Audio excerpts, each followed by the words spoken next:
for other members of the panel to join us, and we will proceed to the panel. Bear with us for 5 minutes. Thank you.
I see that Professor Chidi Odinkalu has joined us.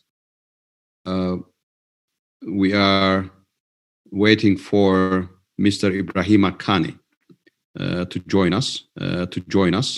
As we start this panel, I would like to indicate that I would like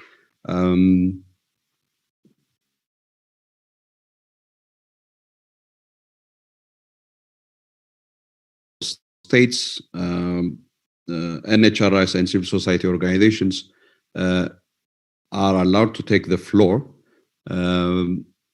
after the presentations by the members of the panel. This is the panel that would help us to think through the nature and gravity of the human rights issues arising from COVID-19 and COVID-19 response measures that we have been discussing.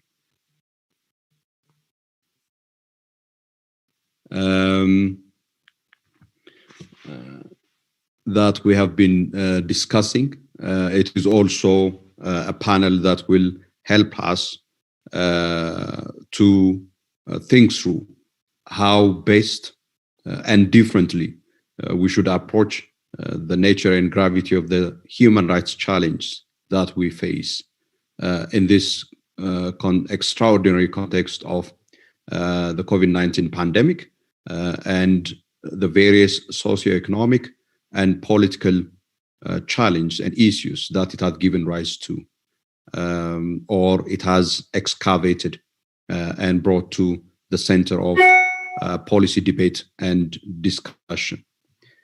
I think it is now time for us to start the panel. I would like to recognize with appreciation the presence with us of a very high-powered and distinguished panel. I'm very pleased to have different sectors of our stakeholders represented in this panel.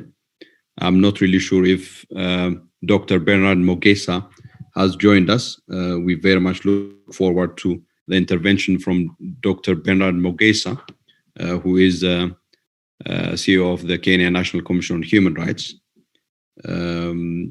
on the role of national human rights institutions.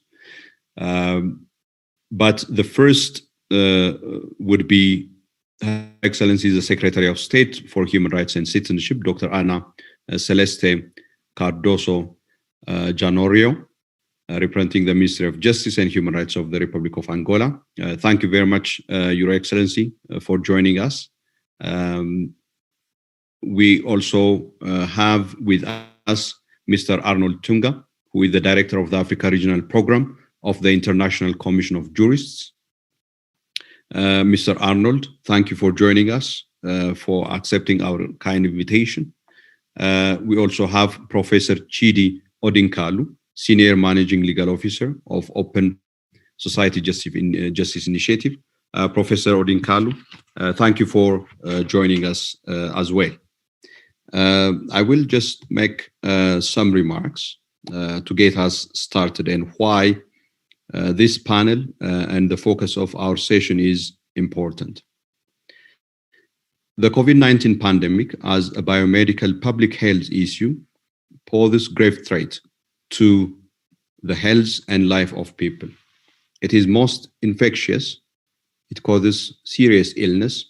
It is also deadly. Its arrival and spread on our continent has been slow. Yet it is spread, and the speed of the spread on our continent is gaining alarming pace. With no vaccine to treat it, COVID-19 continues to pose one of the most serious threats to the health and life of people. It is a major threat, posing a challenge to the rights to health and life of our people. But the fact that COVID-19 is highly infectious and deadly doesn't by itself alone make it a threat to health and life. What has made COVID-19 vicious is the conditions of vulnerability affecting the majority of people on our continent.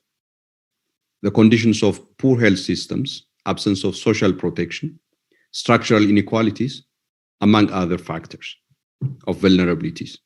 The mass of our people on the continent lack access to basic health care services. Millions live in highly congested spaces. They live in a life stripped of dignity with no access to water, sanitation, education, decent housing. The vast majority of people on our continent, mostly women, depend on the informal economy based on performance of daily economic activities as petty traders of goods and services and daily laborers. For all these categories of people, hand washing, sanitizing, social distancing, social self-isolation are not possible, nor the possibility of getting health care in the event of infection. Many have no shelter,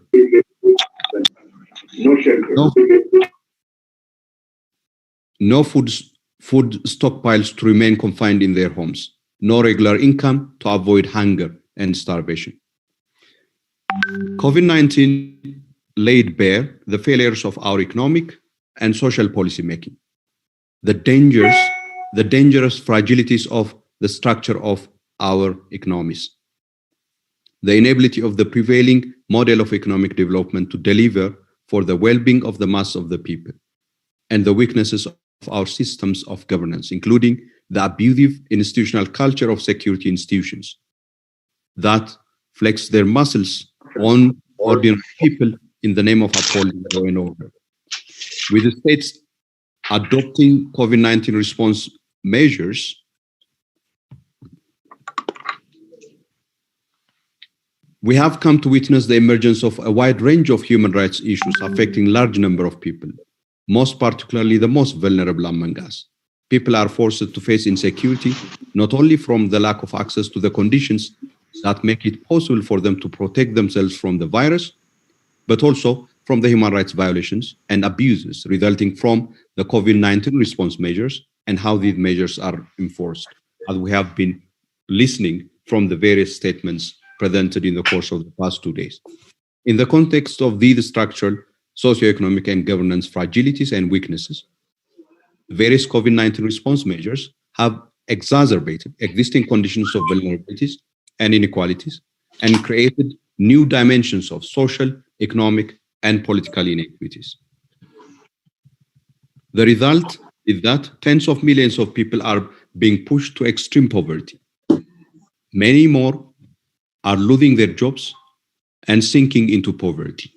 Women and girls have come to feel the full weight of gender oppression and structural violence of patriarchy as their reproductive work burden sharply increases, as they face unprecedented spike in gender-based violence and sexual violence, as their access to sexual and reproductive health gets compromised.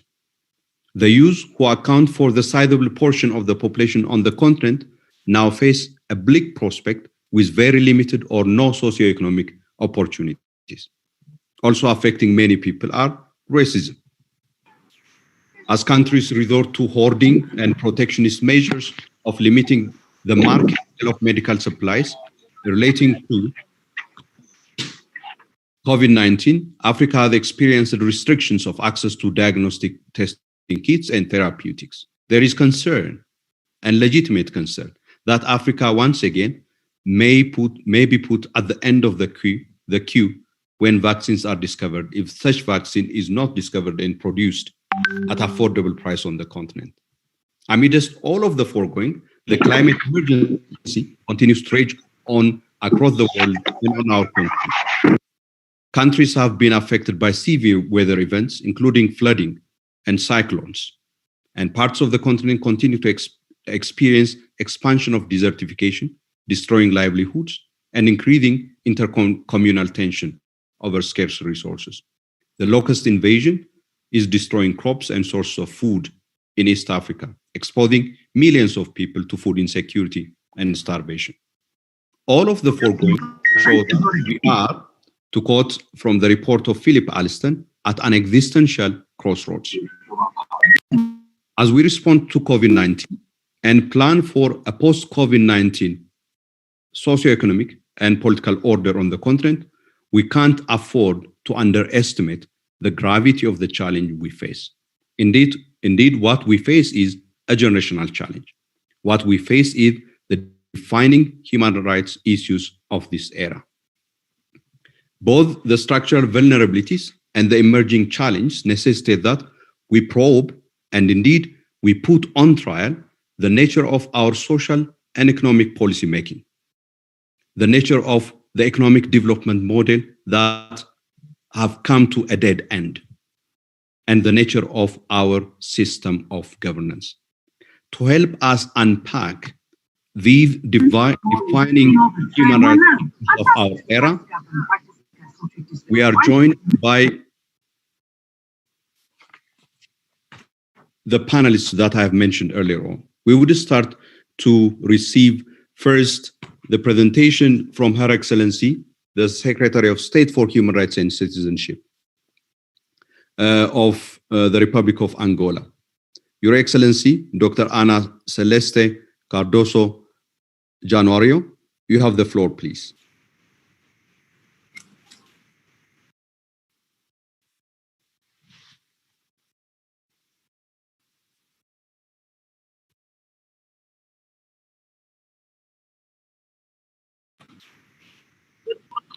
Good morning, bonjour, salam aleikum, bom dia a todos. Eu vou falar em português.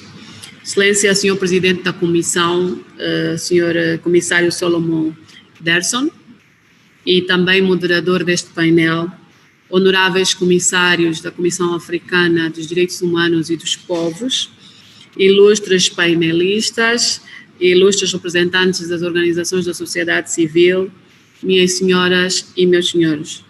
Para nós é uma honra participar deste painel durante esta 66ª sessão ordinária da Comissão Africana dos Direitos Humanos e dos Povos, que devido à pandemia decorre de forma online. Começo dizendo que o ano de 2020 já está marcado na vida do mundo pelos efeitos da Covid-19. Trata-se fundamentalmente de uma crise sanitária e de saúde e, com ela, outros efeitos colaterais, principalmente econômicos. São muitas e importantes as questões a ter em conta para uma gestão da crise na perspectiva dos direitos humanos provocada pela Covid. Desde a declaração da pandemia pela Organização Mundial da Saúde, em março de 2019, Angola, por exemplo, tomou várias medidas necessárias para proteger, sobretudo, os direitos fundamentais. O direito à vida, plasmado no artigo 30 da nossa Constituição e no 4º da Carta Africana, e o direito de acesso à saúde, previsto no artigo 77 da nossa Constituição e 16 da Carta. Para tal, tomou-se como primeira medida de contenção para que o vírus não se propagasse pelo país inteiro e que reforçou medidas de vigilância epidemiológica, biossegurança e acompanhamento de eventuais doenças. No dia 25 de março, Sua Excelência, o Presidente da República, João Lourenço, consultou o Conselho da República. E é importante aqui dizer o que é isso, o Conselho da República, para efeitos de Angola. É um grupo de conselheiros do Presidente, formado por vários cidadãos de várias franjas, incluindo partidos políticos da oposição, sociedade civil, autoridades religiosas. E ao longo do período de estado de emergência, de lockout, Sua Excelência, Sr. Presidente, reuniu 2 vezes o Conselho da República como uma demonstração de que a medida a ser tomada devia estar de acordo com a opinião da sociedade. Do mesmo modo, e porque manda a lei, foi ouvido também a Assembleia Nacional. E, então, no dia 27 de março, foi declarado o primeiro estado de emergência.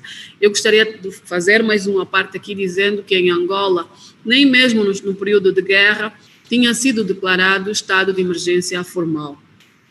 Relativamente aos princípios da Carta Africana dos Direitos Humanos e dos Povos estabelecidos, adotados no dia 24 de março, onde prevê primeiro o princípio da legalidade, devo dizer que, como já disse anteriormente, a declaração do estado de emergência, lockdown, foi de acordo com a nossa legislação, com a Carta Africana, com o artigo do Pacto Internacional dos Direitos Civis e Políticos. Por quê? Porque essa declaração veio limitar alguns direitos fundamentais. O período de estado de emergência durou perto de 60 dias.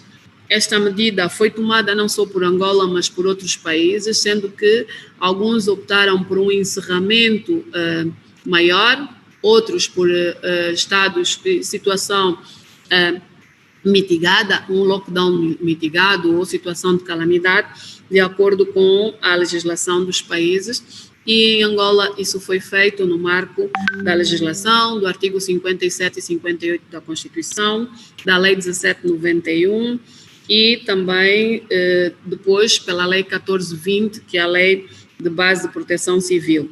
Neste momento, a situação de Covid-19, ou casos de Covid-19, nós temos 18 províncias e temos casos em 2 províncias, a província de Luanda e a província do Kwanza Norte. Esses documentos todos foram divulgados e publicados em Diário da República. Relativamente à questão da não discriminação, dizer que todas as medidas foram tomadas nos termos do artigo 23 da Constituição e o artigo 3º da Carta Africana, no sentido de manter o respeito pelo princípio da não discriminação, não restringir as ações, nem baseando na raça, no género e na idade. Por quê?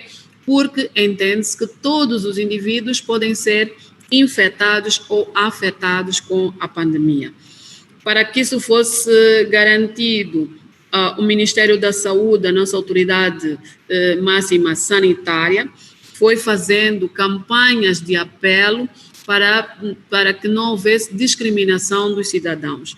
Numa primeira fase, campanhas para prevenção, e hoje também está em curso campanhas para proteger aqueles indivíduos que já tiveram contacto com o Covid-19 e que já estão devolvidos à sociedade, ou seja, estão melhor, já estão curados, para evitar a discriminação. Indo para o ponto 3, sobre acesso à informação, nós tivemos em Angola os 2 primeiros casos declarados em 21 de março. Logo a seguir tivemos casos graves, inclusive, que levaram à morte de cidadãos angolanos por Covid-19. Temos um sistema, foi criada uma comissão, e a partir daí, todos os dias, diariamente, não importa sábado ou domingo, é feita uma conferência de imprensa para que a comissão dê a conhecer ao cidadão angolano, por todos os órgãos, com tradução à linguagem gestual inclusiva, para ser inclusiva, sobre o ponto de situação relativo à questão da Covid-19.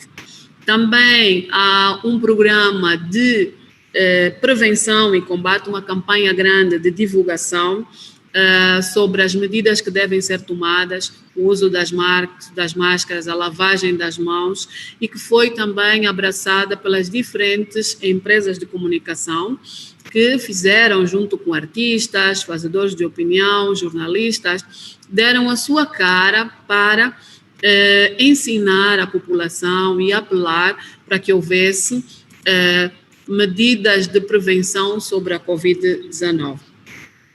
Também a nível local, porque sabemos que nem em todo lado nós temos problemas de água corrente, foram estabelecidos mecanismos tradicionais adaptados à nossa realidade para o uso, para facilitar a lavagem das mãos e o uso de máscaras, inclusive ensinar como é possível fazer máscaras artesanais para as pessoas que de alguma forma não têm muito recursos. A Polícia Nacional também realizou campanhas alertando sobre o risco das informações por causa das fake news e um alerta para a necessidade, durante esse período, que fosse adotadas medidas claras sobre o que é isso, Covid, e passar informações certas.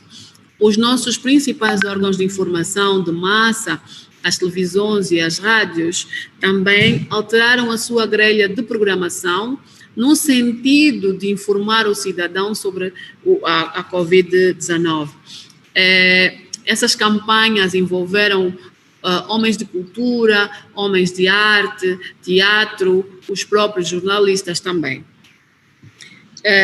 A nível das redes sociais também foram organizadas várias lives, várias conferências, no sentido de facilitar o acesso à informação sobre a pandemia. Relativamente ao ponto 4, primazia das medidas oportunas de prevenção, contenção e garantia de implementação das medidas.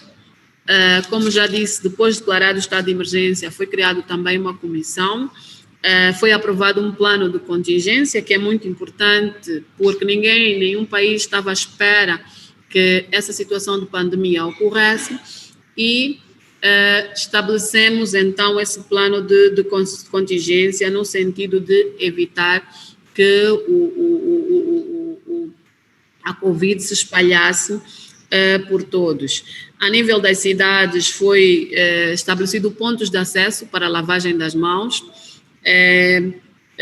regulamento sobre os preços, não é? Foi preciso fazer uma intervenção relativamente aos preços dos produtos desinfetantes, sabão, e mesmo uma intervenção na água que é fornecida por privados. Relativamente aos desafios implementados, foi estabelecidos vários contactos e várias reuniões com diferentes atores, no sentido de fazer informação, sensibilização com as comunidades. Isso motivou um envolvimento não só a nível central, mas também envolvimento a nível local. Quanto à proteção dos grupos vulneráveis, foram tomadas diversas medidas de proteção dos grupos vulneráveis. Como sabem, países como o nosso têm populações, infelizmente, que ainda vivem na rua, maioritariamente crianças em situação de vulnerabilidade, e nas grandes cidades, pelos governos provinciais, autoridades estatais, organizações religiosas, criou-se centros ad hoc para acolher durante este período de emergência, e alguns já se está a pensar em ficar definitivamente para acolher, sobretudo, as crianças e as famílias, e maioritariamente são mulheres também, que estão nas ruas.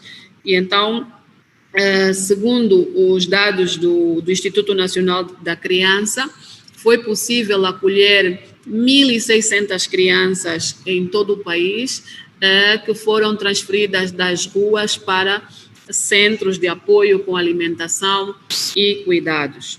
Relativamente à questão da violência doméstica, cujas nossas estatísticas também referem-se preocupantes, foram implementadas e aumentadas várias campanhas de prevenção, foi reestruturada a linha de apoio à criança. Como sabemos, durante um período de confinamento, é um bocado mais difícil para as pessoas fazerem denúncia. Por quê? Porque vítimas e agressores coabitam no mesmo meio. E então reforçou-se o sistema de denúncia através do canal do chamada gratuita SOS Violência contra a Criança, que é o 15015.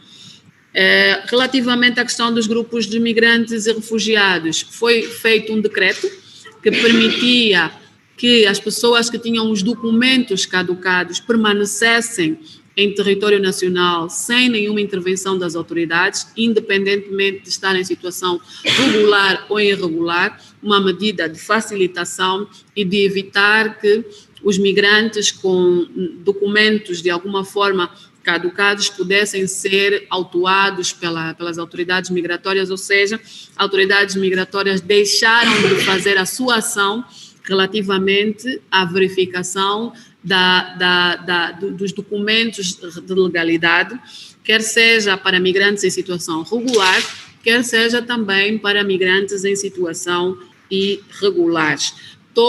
E mesmo para os nacionais, os documentos que perderam a validade durante aquele período, foi feito um decreto para validar os documentos, uma vez que muitos dos cidadãos podiam ter dificuldades em acessar os documentos. Foi proibido pela polícia, qualquer tipo de polícia, ação de demanda de documentos, protegendo não só os migrantes regulares, mas também os irregulares. Foi estabelecido um programa de apoio aos refugiados, requerentes de asilo e pessoas em situação de vulnerabilidade, com apoio através de cestas básicas. Também foi feito um centro ad hoc para acolher os idosos que não têm famílias e que se encontravam em situação de abandono na rua ou em centros, de forma a protegê-los da propagação do vírus. Relativamente à prisão e outros lugares de detenção, também na senda de proteção dos direitos dessas pessoas, o sistema judicial angolano, através do Conselho Superior da Magistratura Judicial e da Procuradoria-Geral da República, criou uma comissão que envolveu também a Ordem dos Advogados de Angola e o Ministério da Justiça, no sentido de analisar todos os processos de população detida a nível nacional. Deste procedimento e deste tratamento, resultou a soltura de perto de 4.000 pessoas que se encontravam em situação de detenção, sendo que a província de Luanda foi aquela que teve número maior de pessoas que foram postas em liberdade decorrente para evitar os aglomerados e proteger a população. Madam, I just want to indicate that you are running out of time. If you conclude. Ok, thank you. Vou tentar ir mais rápido. Relativamente à questão da saúde, foram estabelecidos hospitais de campanha a nível de todo o país, sendo Luanda beneficiou não só de 2 hospitais novos, mas também de uma pediatria nova com capacidade para 1.200 camas. Foi estabelecida uma campanha para apoio às populações mais carentes. Houve, por causa da questão da informalidade da economia e das pessoas que são comerciantes, houve, ao longo do período todo, a manutenção do período para a venda e estabeleceu-se um sistema de fortalecimento da proteção social do cidadão. De uma maneira geral, já para concluir, a nossa Estratégia Nacional dos Direitos Humanos prevê um mecanismo nacional interno em que o cidadão que vê o seu direito violado possa fazer denúncia e nós, a nível do Ministério da Justiça, pudermos fazer o acompanhamento. Minhas senhoras e meus senhores, senhores comissários, espero não ter roubado muito tempo. Queríamos fazer uma passagem por todos os princípios indicados pela vossa comissão e as medidas que foram tomadas pelo governo de Angola. Obviamente, nem tudo correu bem, houve algumas situações de violação dos direitos humanos, temos que assumir, sobretudo a atuação por parte dos órgãos de defesa e segurança. Só para ter uma ideia, ao longo desse período tivemos perto de 200 processos contra oficiais das Forças Armadas e agências da polícia, seguindo sempre aquele princípio internacional de direitos humanos de não impunidade. Minhas senhoras e meus senhores, muito obrigada.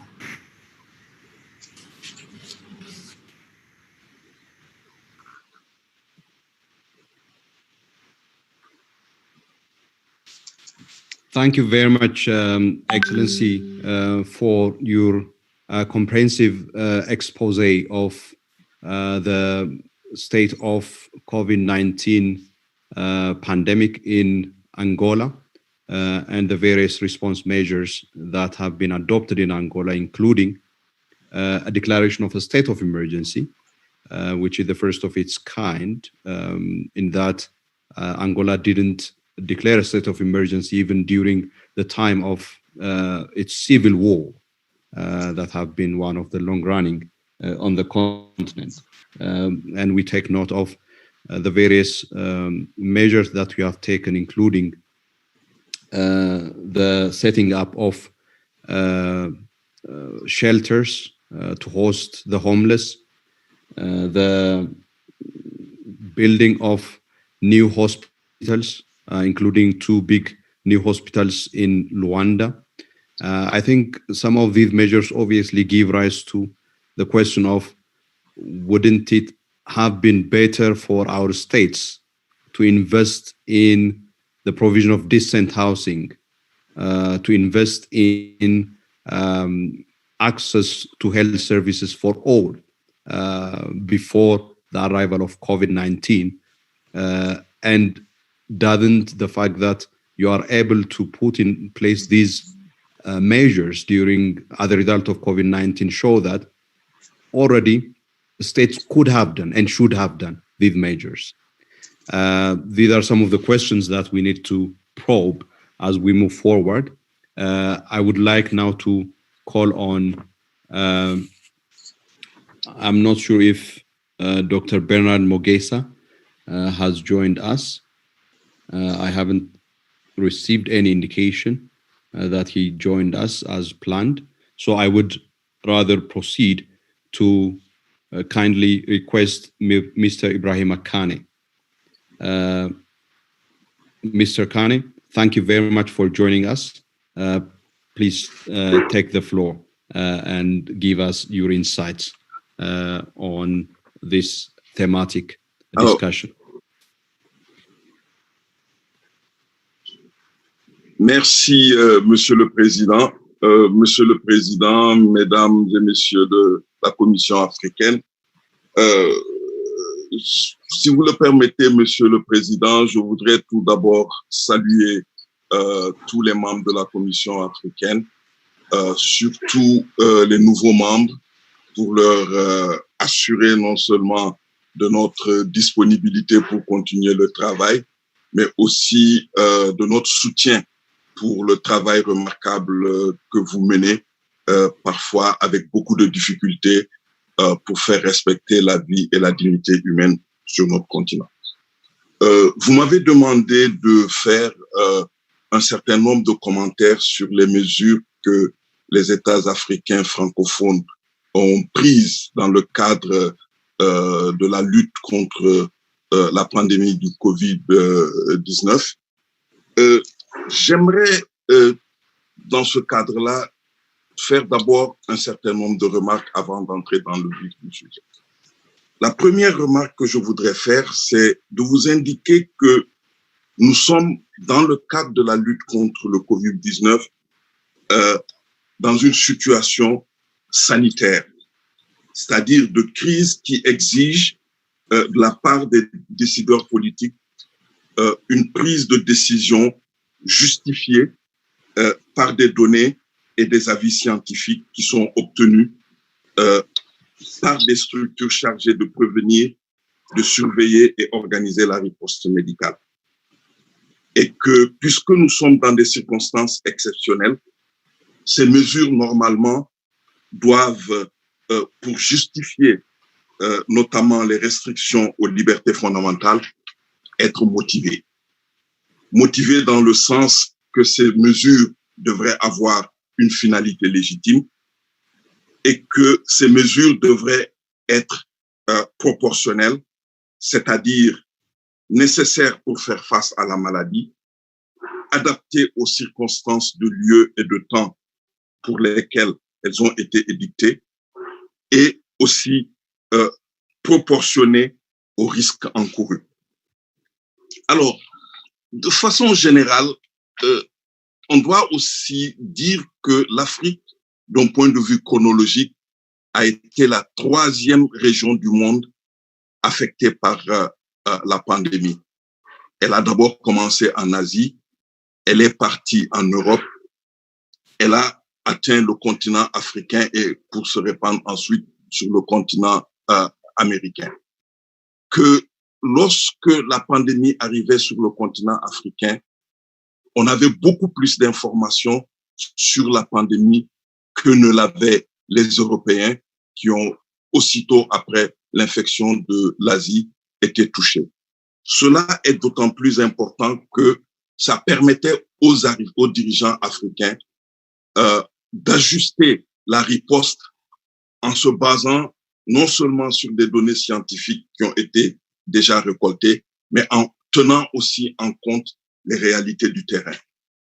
Mais si l'on jette un coup d'œil sur les mesures qui ont été prises pratiquement par l'ensemble des États francophones, on est quand même, on doit quand même remarquer une chose fondamentale, c'est qu'elles ont pratiquement tous pris les mêmes mesures.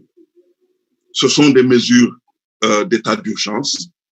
Ce sont des mesures qui visent à faire en sorte que l'exécutif obtienne du Parlement une loi d'habilitation qui lui permet de prendre pendant une période déterminée un certain nombre de mesures sans avoir recours aux règles normales de l'état de droit. Et ce sont des mesures à caractère économique qu'on appelle généralement fonds de riposte et de solidarité pour aider un peu à une résilience de l'économie. Et ensuite, enfin, ce sont des mesures spécifiques qui ont eu un impact sur les droits civils, économiques, sociaux et culturels. Alors, ce qui est important de noter, c'est que la première mesure qui a été prise était une mesure d'état d'urgence. L'état d'urgence, la représentante de l'Angola vient de confirmer que ce n'était pas seulement les pays francophones, les pays lusophones ont aussi pris cette mesure. L'état d'urgence est une mesure qui est prise dans des circonstances particulières. Lorsque les institutions de la République, lorsque la situation politique nationale est en danger, le gouvernement se donne les moyens de remettre, de régler cette situation politique, de régler cette situation sécuritaire de façon à pouvoir permettre un retour à une vie normale. Le Covid-19 ne nous a pas posé ce genre de situation. C'était d'abord une crise sanitaire à laquelle il fallait apporter des solutions sanitaires. Tel n'a pas été le cas de la plupart des États francophones, puisque les mesures qui ont été prises dans le cadre de l'état d'urgence, c'était des mesures coercitives, c'était pratiquement des mesures attentatoires aux droits de la personne humaine. C'est l'interdiction pour les personnes de circuler, puisque toutes ces mesures ont été accompagnées de couvre-feu, parfois on dirait même un couvre-feu nocturne, et dans beaucoup de pays, des couvre-feux diurnes, puisque dans certains pays, le couvre-feu commençait à partir de 17h ou de 18h. Et en plus d'interdire la circulation des personnes, ces mesures sont allées jusqu'à interdire les réunions, la liberté de réunion, la liberté de culte, la suspension d'un certain nombre de services publics, comme le service public de la justice. Je reviendrai un peu sur ça. L'interdiction de visite aux prisonniers, et donc ne pas permettre que les procès puissent se dérouler. Et ensuite, il y a eu un certain nombre de mesures qui avaient été prises aussi, ce sont parmi les dernières, des mesures concernant la collecte des données personnelles. Alors, en plus de ces mesures qui sont liées directement à l'état d'urgence, d'autres mesures ont été prises dans ce cadre-là et qui ont particulièrement touché les femmes et les enfants. Pour les enfants, le premier droit à être affecté a été le droit à l'éducation. Dans beaucoup de pays francophones, surtout de l'Afrique de l'Ouest, il y a un très grand nombre d'enfants qui vivent dans la rue. On les compte par milliers ou sinon par millions. Et des mesures avaient été prises de les enlever de la rue pour les mettre en lieu sûr afin d'éviter que la pandémie ne les touche. C'était les programmes Zéro enfant de la rue. Il y a eu cette idée aussi de développer, puisque les écoles étaient fermées, de développer les télé-écoles. Mais ces mesures n'ont pas fait florès parce que simplement, dans beaucoup de ces pays, il n'y a pas d'électricité. Et lorsque l'électricité existe, les parents comptent plus sur ce qu'il y a dans leur poche que de permettre à l'enfant de suivre les cours, les longs cours à la télé et qui ne rapportent pas grand-chose aux enfants parce que n'étant pas organisés de façon adéquate. Alors, deuxième catégorie de problèmes qui sont posés, c'est que les lois d'habilitation qui ont été votées sont des lois d'habilitation qui ont pratiquement interdit un fonctionnement normal des parlements. Et donc n'ont pas permis l'expression, en tout cas d'un droit que les élus avaient de pouvoir suivre l'évolution de la maladie et de pouvoir aussi participer à la prise des mesures. Cela est d'autant plus inquiétant que il existe dans pratiquement tous les pays des mesures qui ont été prises pour faciliter le télétravail. Alors, si le télétravail est possible dans l'administration, si le télétravail est possible dans le secteur privé, pourquoi le télétravail ne serait-il pas possible au Parlement, mais aucune réponse n'a été donnée à ce niveau-là. J'allais oublier un point important concernant les catégories qui avaient fait l'objet, qui ont connu des difficultés importantes dans cette période, ce sont les femmes, les réfugiés et les migrants. Pour ce qui concerne les femmes, la première chose qu'on constate, c'est que dès que les mesures d'état d'urgence ont été prises et que le couvre-feu a été imposé et que des restrictions ont été imposées au mouvement des personnes, ce sont les femmes qui ont été les premières victimes parce qu'il y a eu une recrudescence énorme des violences basées sur le genre. D'abord, le nombre de viols, le nombre de violences à l'intérieur des maisons exiguës, et surtout la difficulté que les femmes qui sont dans beaucoup de ces pays chefs de famille de pourvoir aux besoins de la famille, puisque ces mesures, comme je vous l'avais dit tout à l'heure, sont allées jusqu'à la fermeture des marchés, jusqu'à l'impossibilité pour toutes les personnes qui œuvraient dans le secteur informel de pouvoir continuer à avoir une activité professionnelle qui lui permettait d'avoir des ressources. Donc, d'un point de vue économique, ceux qui ont le plus souffert de cette pandémie, ce sont les femmes, qui, en plus de cela, ont été victimes de violences basées sur le genre. Tout à l'heure, la déléguée de l'Angola a parlé des mesures qui ont été prises en direction des réfugiés et des migrants. Je dois dire que dans la quasi-totalité des pays francophones, et je dirais même dans la quasi-totalité des 55 pays africains, il n'y a eu aucune mesure qui a été prise dès que la maladie s'est présentée dans ces pays contre ces catégories-là. Ce n'est que vers le 20 juin, ce qui est tout à fait récent, lorsqu'on peut se préparer à célébrer la journée du réfugié africain, que certains de nos États se sont rappelés au bon souvenir des réfugiés et des migrants pour leur montrer une certaine attention, une certaine activité. C'est vous dire à quel point ces catégories-là ont souffert de cette situation. Et cette catégorie-là, Mr. Ibrahima, if you could conclude, Monsieur le Président. D'accord, je voudrais terminer sur.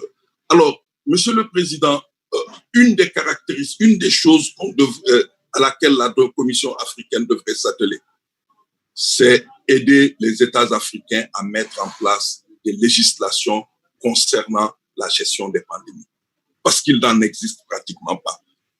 Parce qu'il n'existe pas de mesures contre les pandémies, en tout cas de lois pour la gestion des pandémies, on a eu recours à des lois exceptionnelles.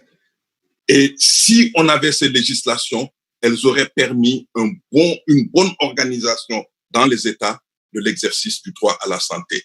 Par exemple, l'existence dans beaucoup de pays, dans certains pays francophones, comme le Burkina Faso, d'un code de la santé publique qui permet d'organiser ces trucs. Deuxièmement, il me semble qu'il est important que les États arrivent aussi à mettre en place dans leur législation des systèmes qui permettent d'assurer une protection sociale des catégories vulnérables. Ce qui a manqué dans pendant ces 4 mois, c'est l'accent mis dans les États sur la protection des catégories comme les réfugiés, comme les migrants. Et surtout, certains États ne sont pas allés très loin dans les mesures qui leur auraient permis de vraiment régler une bonne fois pour toutes la question des enfants de la rue. Donc, je vous pose ces problèmes en espérant que dans les délibérations que vous aurez en session privée, vous pourrez élaborer un certain nombre de directives qui permettront aux États de vraiment commencer à mettre en œuvre le droit à la santé, pas seulement en termes de droit à exercer, mais aussi en termes de mesures à prendre pour que des conditions adéquates soient mises à la disposition de la population pour pouvoir exercer ce droit. Il n'y a pas d'hôpitaux, les structures sanitaires n'ont pas de moyens, il n'y a pas de médicaments, le personnel médical est exposé et tout cela, c'est un cadre juridique adéquat qui peut permettre de régler ce problème. Voilà, Monsieur le Président, ce que je voulais dire en guise d'introduction aux discussions que nous allons avoir tout à l'heure sur la question. Merci. Merci beaucoup, Ibrahima. for giving us this expose of the set of measures that have been adopted by countries, particularly Francophone countries, and the nature of these measures, the impact of these measures on the enjoyment of various rights, and particularly also highlighting the extent to which the COVID-19 response measures complied with the fundamental principles of legality, necessity, and proportionality in terms of their impact on various categories of people and also various categories of rights.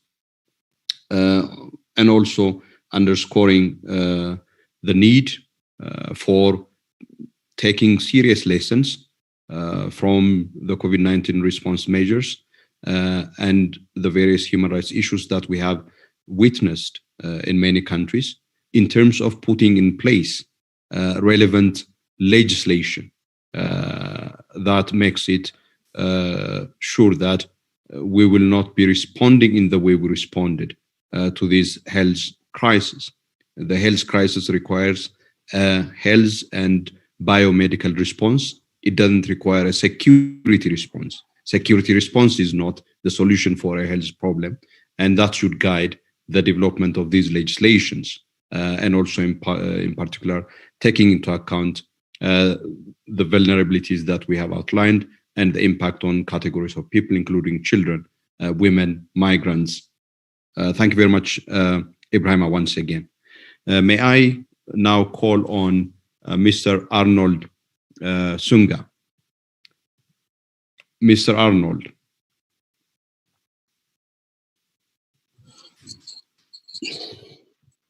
Thank you.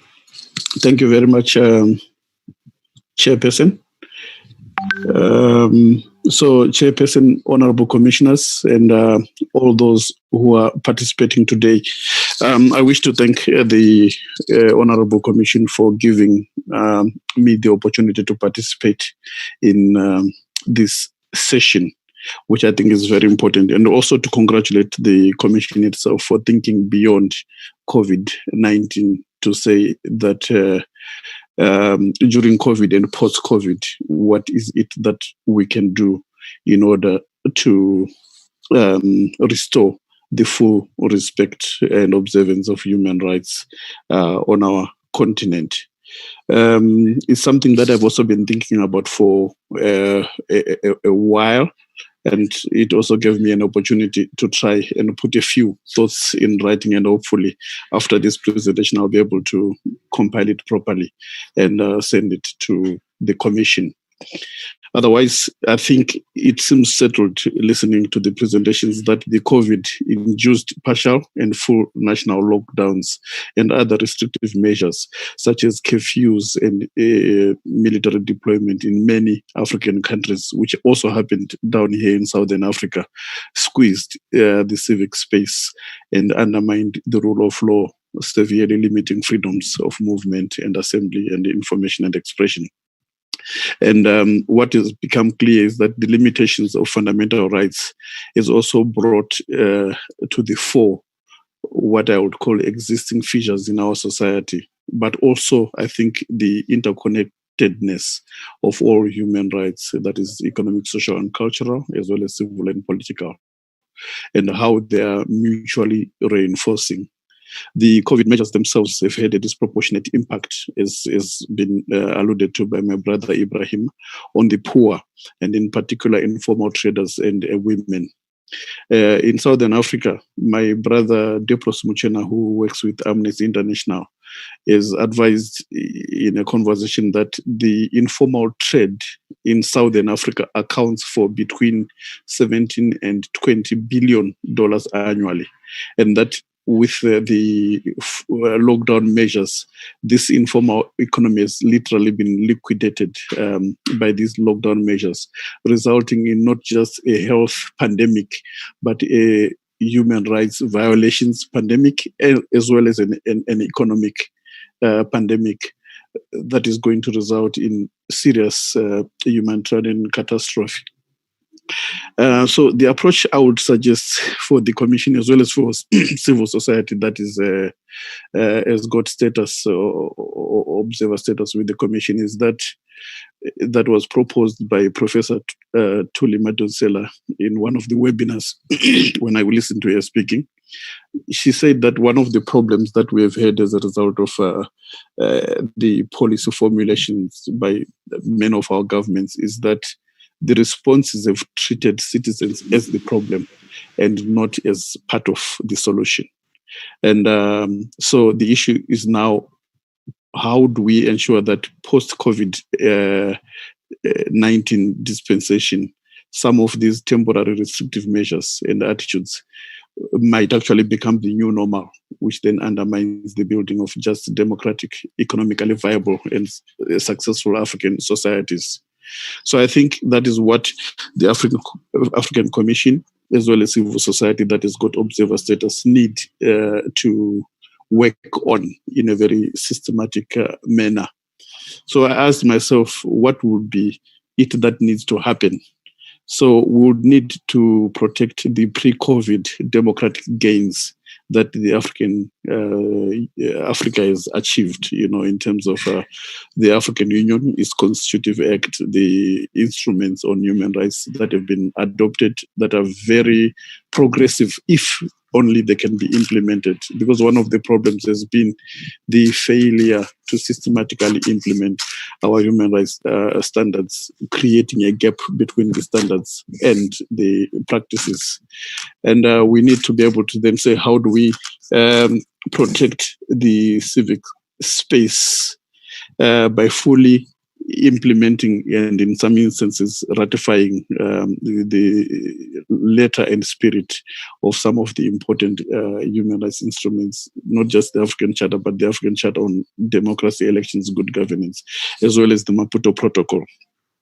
So I think the platform that the African Union, the Commission has created is a very useful space that the convergence around a minimum message of how to restore the pre-COVID-19 human rights dispensation needs to be reflected upon through programmatic action by both the African Commission but also the civil society groups that have got observer status.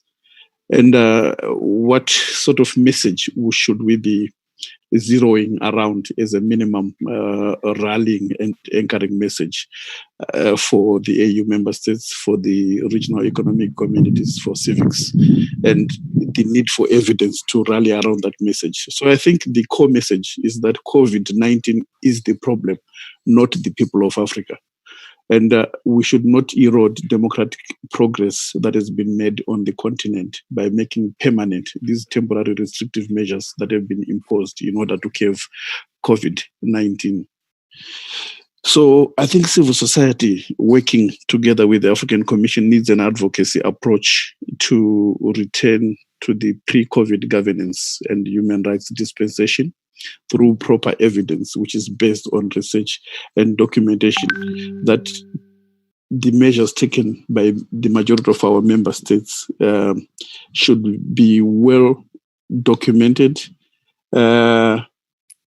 And then we need to evaluate the impact of such measures on enjoyment of human rights, on the building of our democracy, on the economic activity, on the environment, and on human rights activism. So I think the useful starting point, to echo my brother Ibrahim Akane, will be to apply what are referred to as the Siracusa Principles. If we were to use the Siracusa Principles to evaluate and measure the guidelines that have been implemented using those 5 principles, which are as follows: that the restrictions that have been made is provided for and carried out in accordance with the law, that the restrictions is in the interests of a legitimate objective of general interests, that the restriction is strictly necessary in a democratic society to achieve the objective, and then that there are no less intrusive or restrictive means that can be available in order to address the public health danger. and then that the restrictions must be based, as Commissioner Deso has said, on scientific evidence and not drafted or imposed on the basis of irrational or arbitrary and unreasonable or otherwise discriminatory manner. And the reason why that is important is that when there is an emergency like the COVID danger, there's sometimes complicity on the part of the ordinary people who, through fear, begin to expect the government to take a very strong control of what may appear to be a public danger.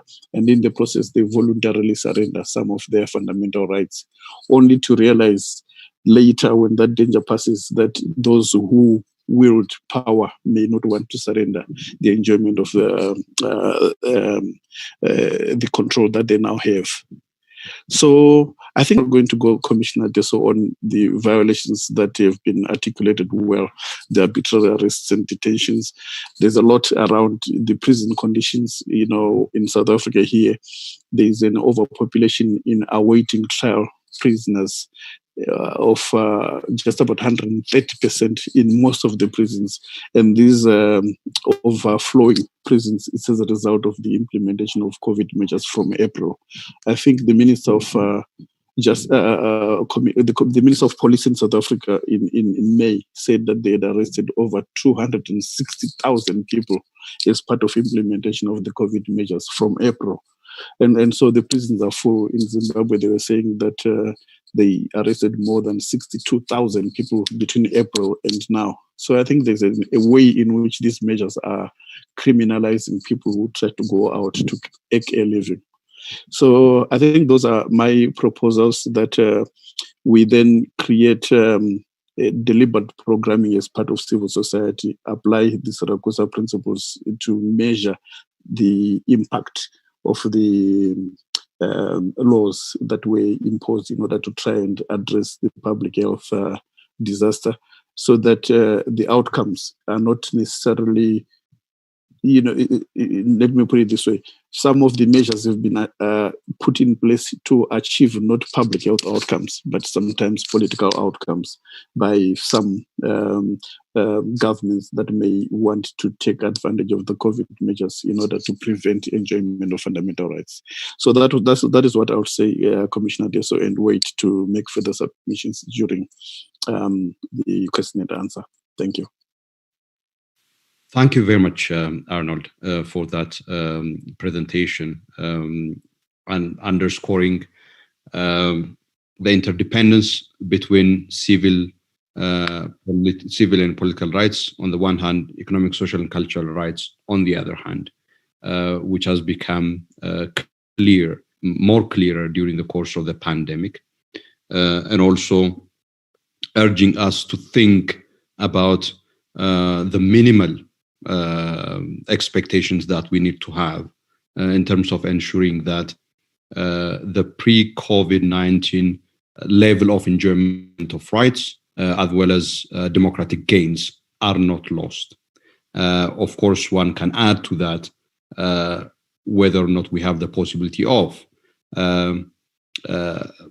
bringing, in this context and post-COVID, the socio-economic gains that might have been disrupted as a result of COVID-19. The $400 billion informal economy that you have mentioned that have been decimated because of these measures clearly tells us that we are in a very catastrophic situation as far as people who depend on that sector is concerned. And also, I think the call for all of us to be vigilant to ensure that these temporary measures do not become permanent measures that thereby reverse the human rights and democratic gains that have been made. And the question of implementation of African Union standards, obviously in the sphere of achieving socioeconomic transformation on the continent, questions could be asked on whether or not those policies and standards which prioritize and accentuate GDP growth are indeed the right kind of measures that we need to follow in the context of COVID and given the lessons from COVID. Thank you very much once again, Arnold, for that.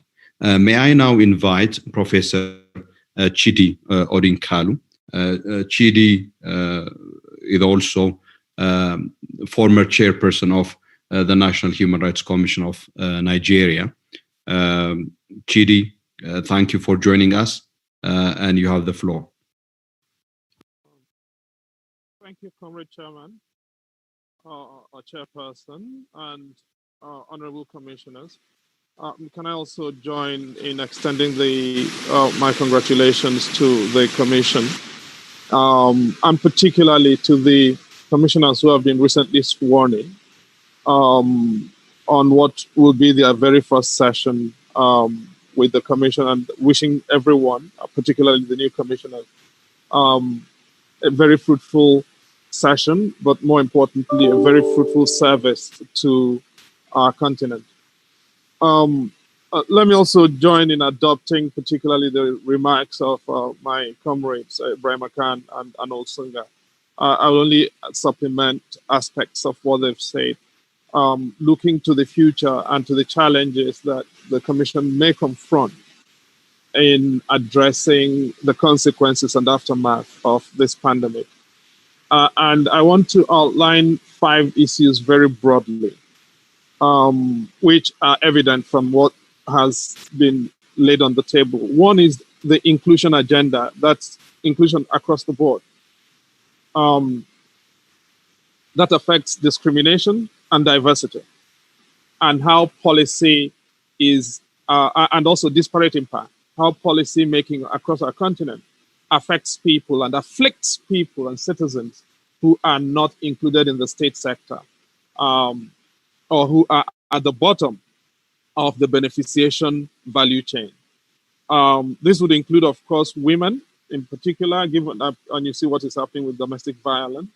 It will include migrants.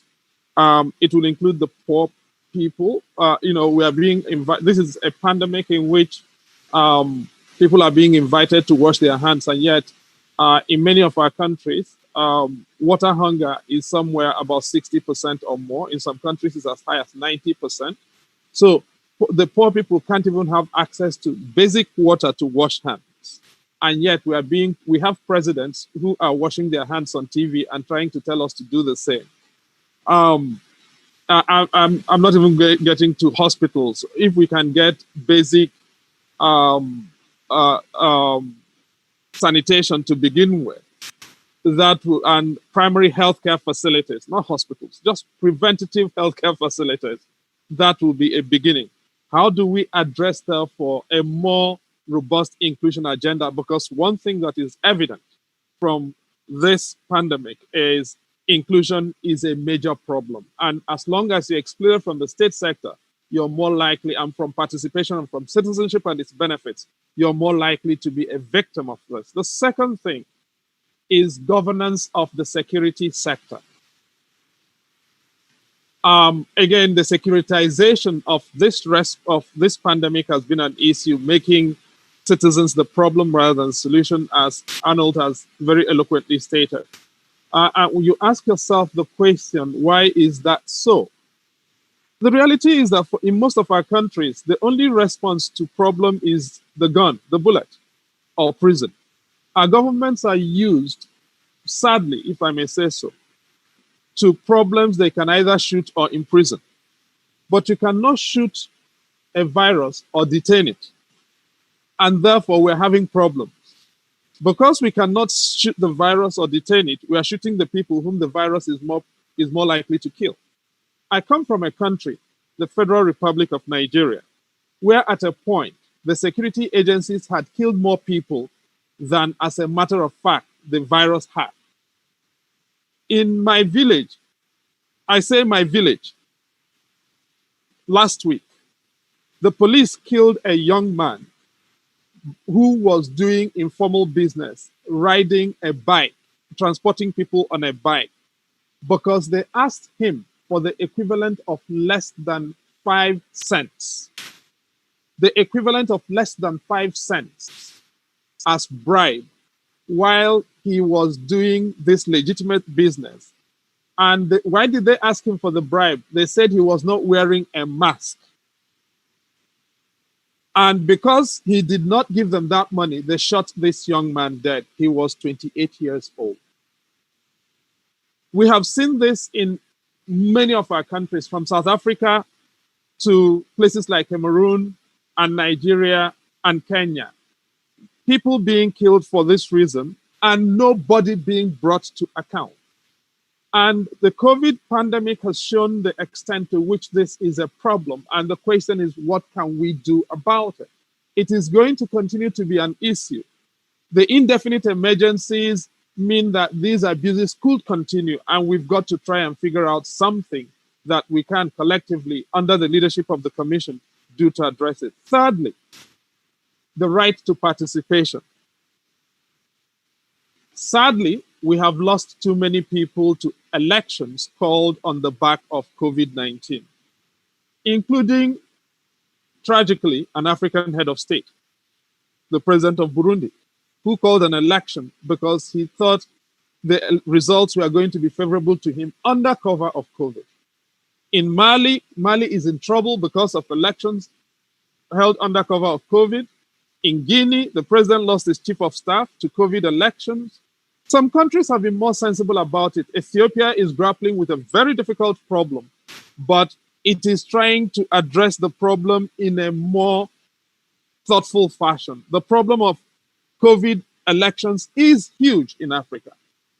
There are no easy solutions to it. That I think we've all got to admit. Elections have got to take place in some form at some point, otherwise governments lose legitimacy. So how do we address the issue?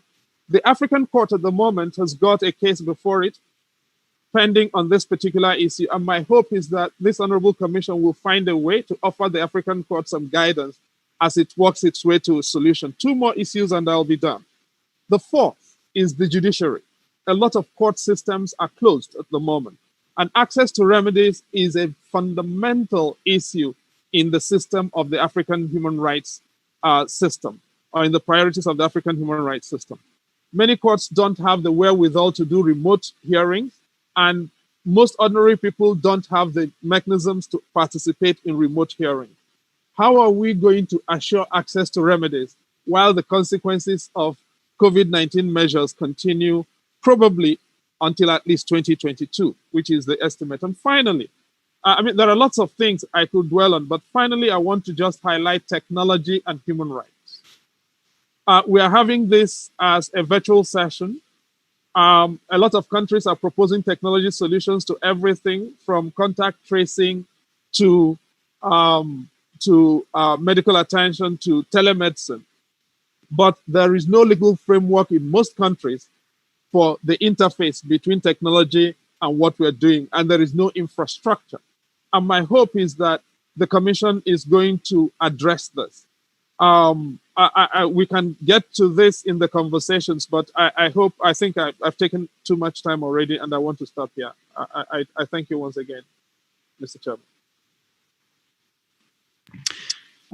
Professor Chidi Orinkalu, thank you very much for your presentations, providing us with 5 issues to think through as we grapple with this major question of how to make human rights a priority in the process of responding to COVID-19 and in planning a post-COVID-19 socio-economic and political governance order in Africa.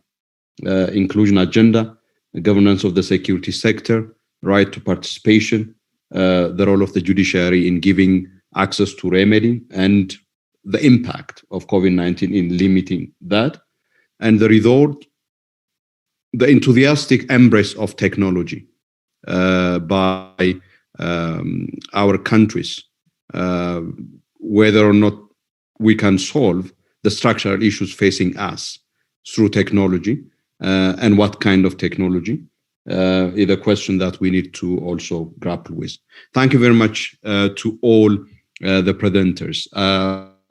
I don't think that Dr. Bernard Mogesa have succeeded to join us. So this brings us to the end of the presentations. It is now my pleasure to open the floor for comments, questions, and then we'll go back to the presenters for their feedback.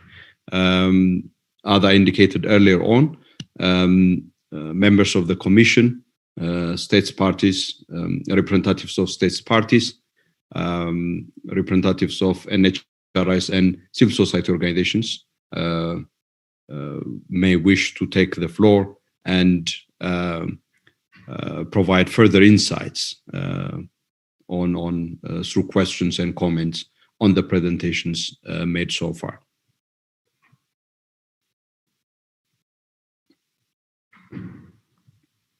I wonder if colleagues at the Secretariat have any indication of anyone wishing to take the floor.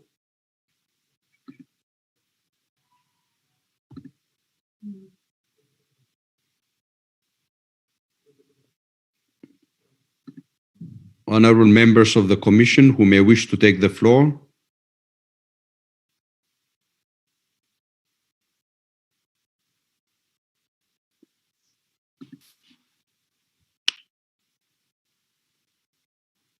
Participants who may wish to take the floor.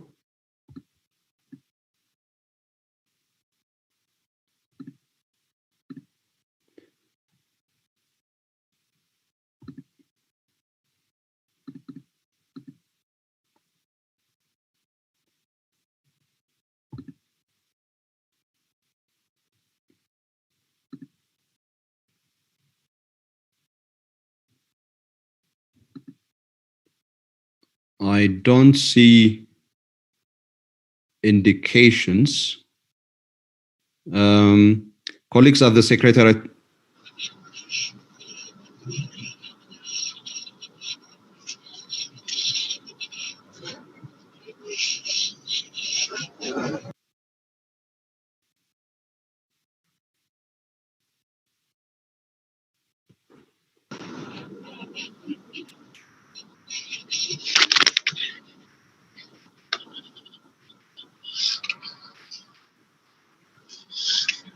Etwell, do you have? Yes, Commissioner, we have one, Mr. Alesias. Okay. Thank you. Hello, Honorable Chairperson.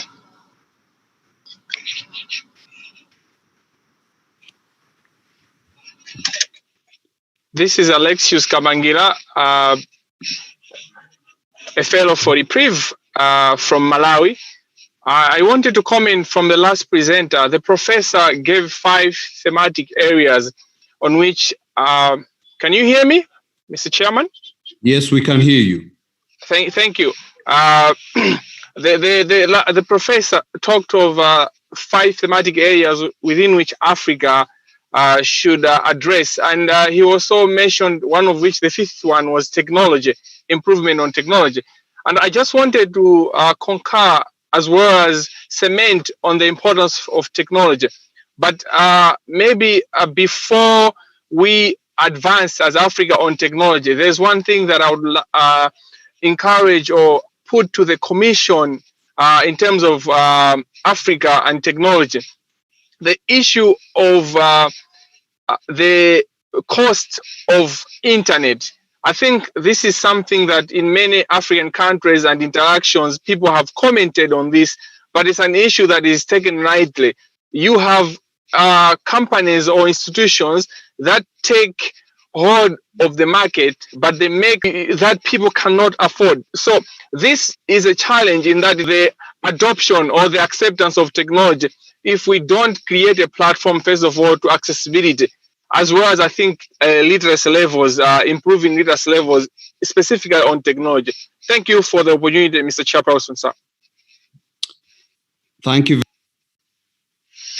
Thank you very much, Alexis, for your comment, highlighting in particular the impact of embracing technology in conditions where the use and access to that technology is extremely limited on account of cost, which may end up actually exacerbating inequalities in our society. So I'm sure Professor Chidi Odinkalu has noted your point, and he would reflect on that further.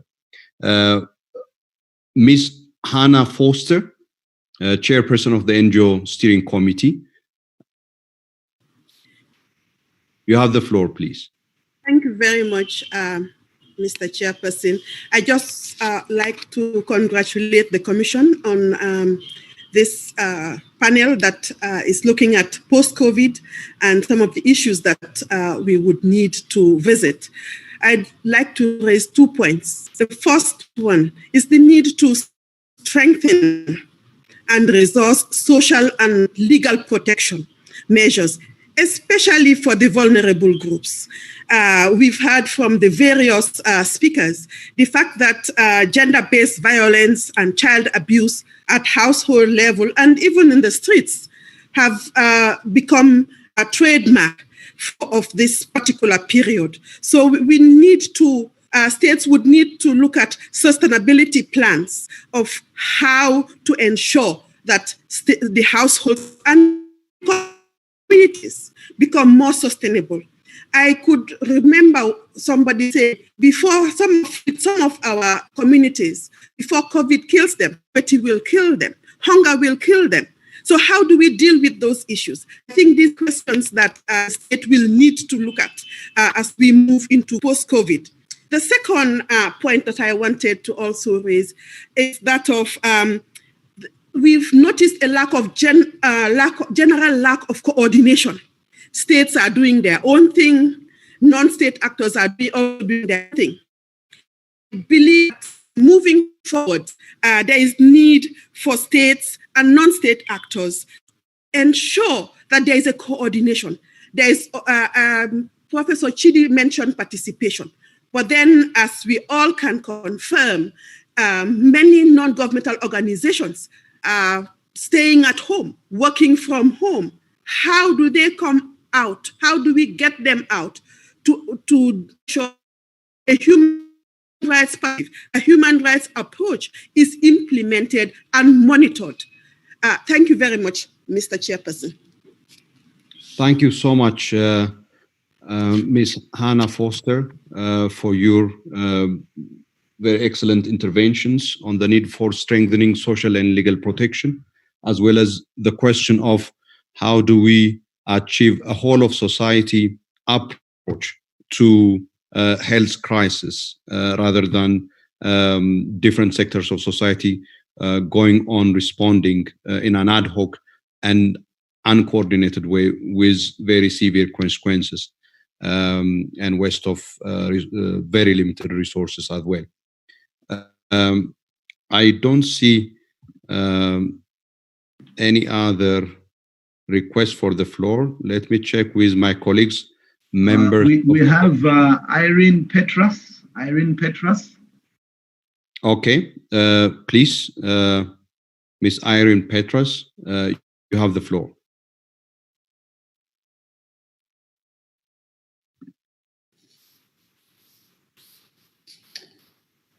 Thank you very much, and thank you to the Secretary of State from Angola and to my brothers for their great presentations. My comment and question kind of follows Madam Foster's about a whole of society approach. And we've seen that the Honourable Commission has provided like a general response in terms of a rights-based response to COVID, but also a number of the special mandate holders have also provided press statements around COVID and human rights defenders, socio-economic issues, the rights of women. So my question is, how do we bring all of that together and consolidate the response? What does that look like to the Commission? And how can civil society practically engage with the Commission and support that consolidated response that would deal with all the issues that have been raised by the panelists. Thank you. Thank you very much. Very good point regarding how we also need to revisit as the African Commission the various responses that we have activated in the course of COVID-19. As rightly pointed out, there was a general statement on a human rights-centered approach to COVID-19 that included the need for observing the various principles and standards, but also for mitigation measures, as well as accountability in the role of judiciary, and many others that we have highlighted, and the special mechanisms as well. I understand that we also have Dr. Mogesa, who have managed to join us now. If Dr. Mogesa is with us, he may wish to take the floor and reflect on some of the experiences of the National Human Rights Commission. And then we will go back to, if I am inviting my colleagues, members of the Commission, for them to take the floor as well. If they could, I really appreciate that, or else we'll go back to the members of the panel. But now, let me give the floor to Dr. Mogesa. Dr. Mogesa, you have the floor, sir.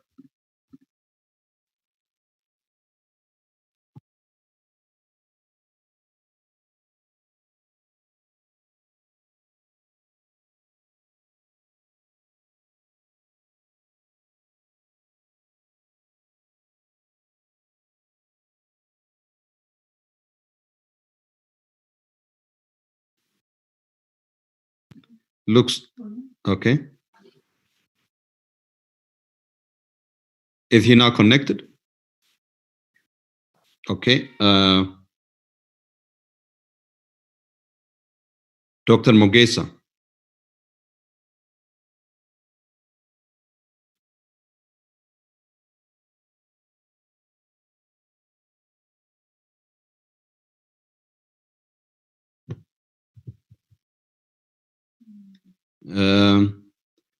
Well, it looks like that we don't have Dr. Mogesa online. We've added the replacement for him, which we advised, and the person is online.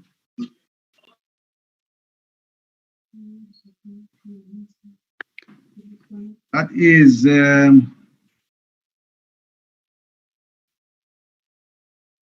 Honorable Abekarin Eljera. That's the person who's been advised to speak on behalf of Mogesa. What? Honorable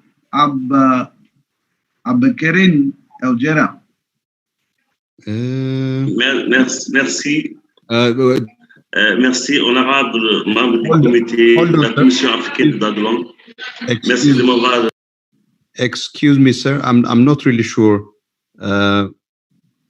if we have arranged for this. I think, but what we will do is we will get a brief intervention from your side. Comme je vous avais dit, je vous entends mal. Okay, please proceed. Please proceed. Okay, merci. C'est honorable Aboubekrine Eljera, membre du comité africain des experts et des droits et bien-être de l'enfant, honorable membre de la Commission africaine des droits de l'homme, honorable invité, merci de m'avoir donné la parole pour échanger avec vous dans cette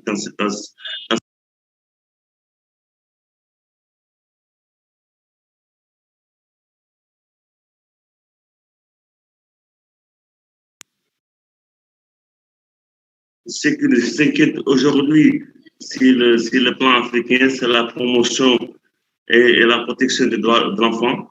on aimerait que la Commission africaine des droits de l'homme invite les États africains qui ne sont pas encore partis à la Charte africaine des droits et bien de l'enfant de le faire et de respecter les engagements pris lors du 30e anniversaire de la Charte africaine sur les droits de l'enfant.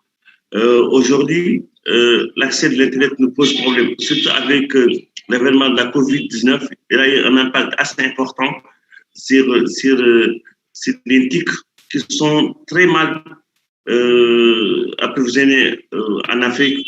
Aujourd'hui, ce matin, j'ai eu à peine à me connecter pour pouvoir assister à votre honorable session. Aujourd'hui, je vous salue et j'aimerais davantage que je sois au diapason du thème de la commission de cette journée. Merci, je vais vous suivre au fur et à mesure. Merci.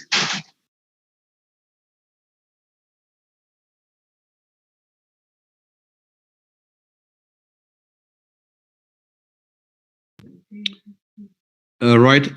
Thank you very much, Honorable Abu Bakri El Jera, for your intervention, particularly once again underscoring the issues relating to children. And I think one thing that I have noted in the course of our conversation is that one category of groups of people that we haven't mentioned that is so important is the impact of COVID-19 and COVID-19 measures, particularly on persons with disabilities. I haven't heard anyone mentioning that, while reference have been made to senior persons and old persons. Colleagues, members of the Commission, anyone who wishes to take the floor?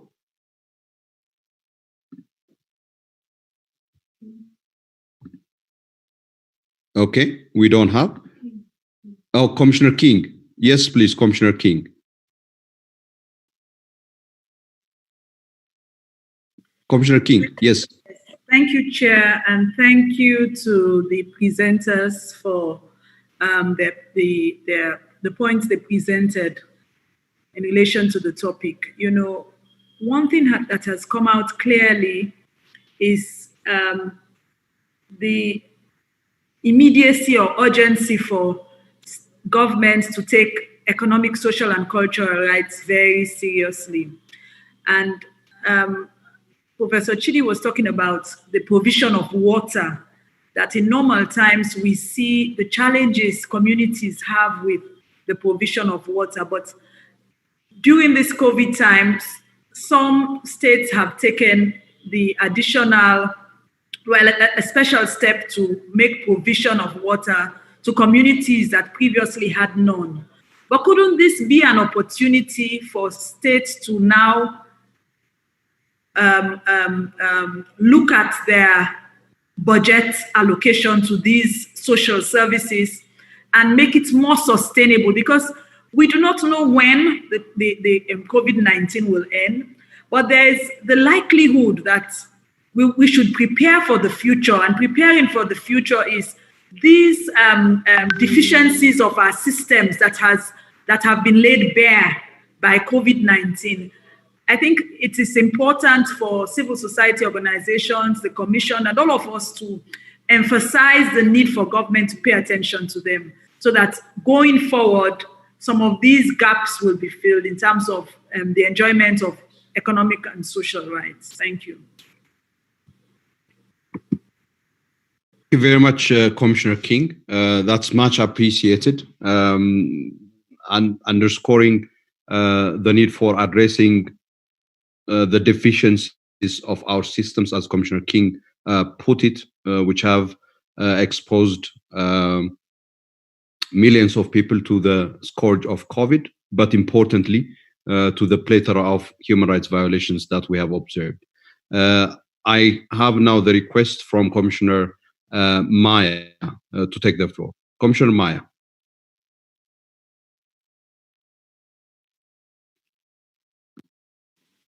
Merci, Monsieur le Président. Bonjour chers collègues et chers participants. Je voudrais à mon tour remercier tous les conférenciers qui effectivement nous ont éclairés sur les différentes attitudes adoptées par nos États africains lors de la pandémie du Covid-19. Alors, je voudrais juste rebondir sur la communication de M. Ibrahima, peut-être même la compléter, lorsqu'il a évoqué que les États africains, pour l'après-Covid justement, devraient mettre en place des législations sur les pandémies. Je crois que la législation en elle-même ne suffit pas. Ce qu'il faudrait surtout mettre en place, ce sont des agences nationales de santé publique ou ce qu'on appelle encore des autorités nationales de sécurité sanitaire ou de santé publique, et accorder à ces agences nationales ou à ces autorités nationales de sécurité ou de santé publique la possibilité de mettre en place, d'élaborer des stratégies relatives aux éventuelles pandémies. Ça, je crois que c'est un point qu'il serait important, notamment, de prendre en charge par les États. Un autre point également important qui a été évoqué par M. Childi concernant la technologie et les droits de l'homme, c'est vrai qu'on a eu droit, d'ailleurs, toutes ces rencontres virtuelles en sont la preuve. Ce qui serait également important, c'est de développer ce qu'on appelle les plateformes de discussion. Or, comme l'a dit également M. Childi, il faut également se donner les moyens de sa politique. Or, nous avons vu les faiblesses de la technologie en Afrique, mais il n'en demeure pas moins que des associations, la société civile, devraient se pencher sur cette technologie qui est mise au service des populations, des États, pour prendre en charge des situations exceptionnelles. Alors, un autre point que je voulais relever, lorsqu'on a évoqué les restrictions aux droits de l'homme par rapport à des cadres législatifs qui ont été adoptés par les États, il y a quand même une réflexion qui, je crois, serait à même d'être prise en charge par les juristes, par les constitutionnalistes. Il s'agit notamment peut-être de démontrer la responsabilité des États du fait de l'adoption de lois d'exception, loi d'état d'urgence, de lois, mais qui seraient des lois inconstitutionnelles. Car lorsqu'on se penche sur la substance de ces lois adoptées par les États, on s'aperçoit que ce sont des lois qui sont en parfaite contradiction avec les constitutions qui prônent au contraire le respect des droits de l'homme, je dirais le respect, mais également surtout le fait que les États sont dans toutes circonstances obligés de maintenir un standard minimum de droits de l'homme. Or, on l'a vu à travers les cadres législatifs, beaucoup d'États ont fait fi, notamment du caractère restriqué aux membres qui demandent à la Commission africaine de faire un plaidoyer sur la ratification de la Charte africaine sur les droits et le bien-être de l'enfant. Je crois que lui, en tant que membre du comité d'experts sur les droits de l'enfant, il est l'acteur idoine pour préparer des campagnes de sensibilisation, de plaidoyer autour de la Charte africaine des droits et du bien-être de l'enfant. La Commission africaine ne peut qu'accompagner le comité d'experts sur les droits et le bien-être de l'enfant pour assurer la divulgation de la Charte africaine. Enfin, Monsieur le Président, et là c'est une remarque qui est hors substance, à travers tous les participants et à travers également le tableau ou le panorama qu'on nous a donné sur le rôle des États face à la pandémie, il me semble qu'il y a une partie de l'Afrique qui est absente dans ce panel. Il s'agit de l'Afrique du Nord. À aucun moment, effectivement, on a eu des représentants de l'Afrique francophone, des représentants de l'Afrique de l'Est, l'Angola, Afrique lusophone, mais on a omis quand même d'intégrer dans ce panel des représentants d'INDH, d'États ou d'ONG d'Afrique du Nord qui ont eu également à faire face à cette pandémie avec des outils peut-être plus élaborés, moins élaborés. Là, c'est effectivement une évaluation, mais à mon avis, il ne faut pas oublier que parmi les pays d'Afrique du Nord, il y a eu quand même 2 pays qui ont été largement touchés par la pandémie, c'est à la fois l'Algérie et l'Égypte. Voir également l'expérience de la Tunisie, de la Mauritanie, où au contraire, on a comptabilisé très peu de cas de contagion. Donc, à mon avis, ce qui manquait à ce panel, c'est également une vision des pays d'Afrique du Nord qui sont arabophones, qui sont également francophones et qui maîtrisent également l'anglais. Donc, on aurait eu vraiment une vision globale de la prise en charge de cette pandémie à travers les différentes régions de l'Afrique. Merci.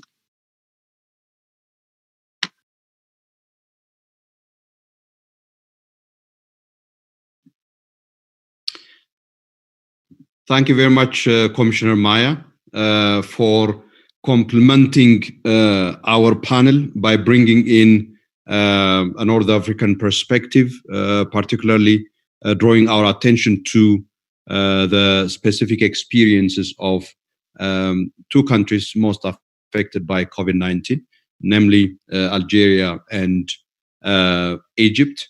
We take full note of your observations in that respect, Commissioner Maya, and also your point about not just about the laws, but also importantly about thinking about the public health agencies and putting in place public health strategies that we need to have in place in order to be well prepared should we experience a pandemic next time around. Thank you very much, Commissioner Maya.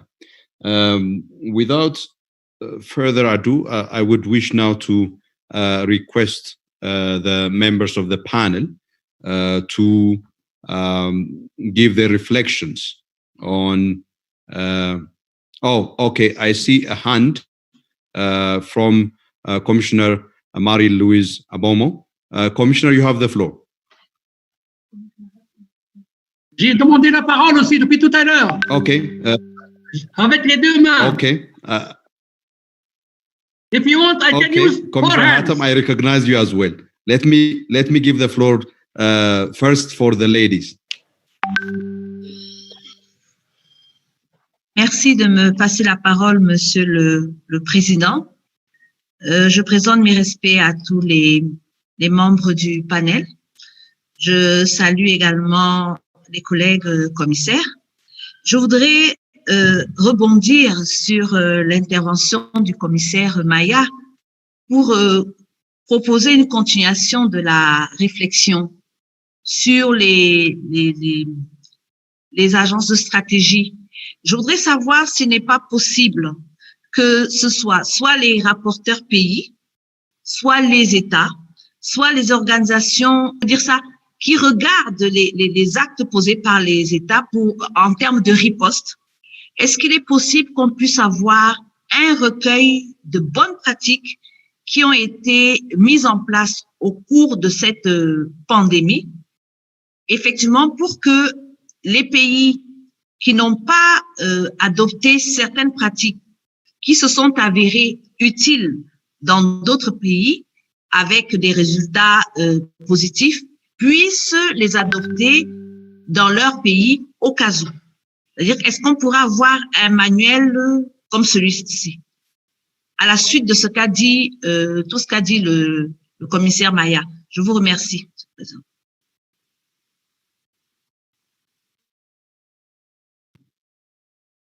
Thank you very much, Commissioner, for a very important point. One way of looking at the challenge that we are facing is indeed to have a systematic view of the challenge and the human rights issues emerging from COVID-19.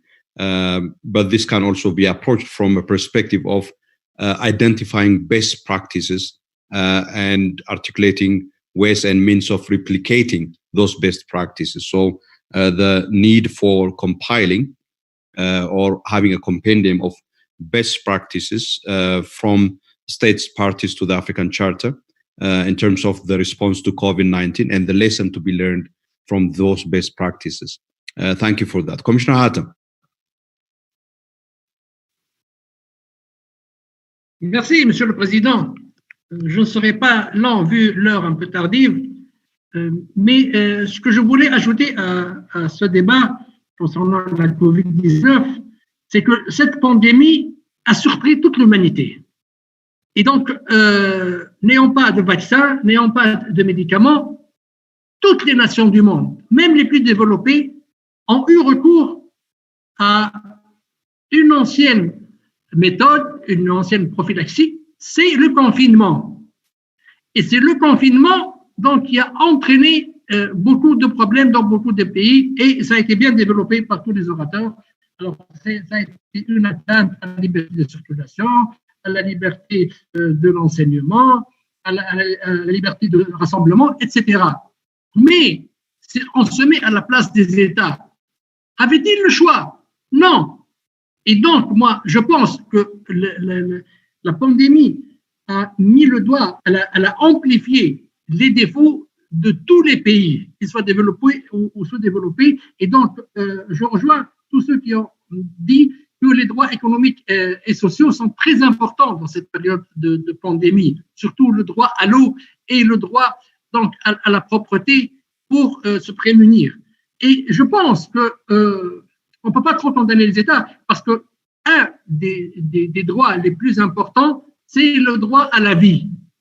Et donc, les gouvernements avaient l'obligation de préserver des vies. Et je prends l'exemple qui a été cité par ma collègue Maya de mon pays.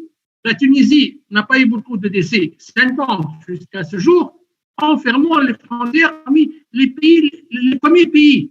Donc, le virus n'a pas eu le temps de trop circuler dans le pays.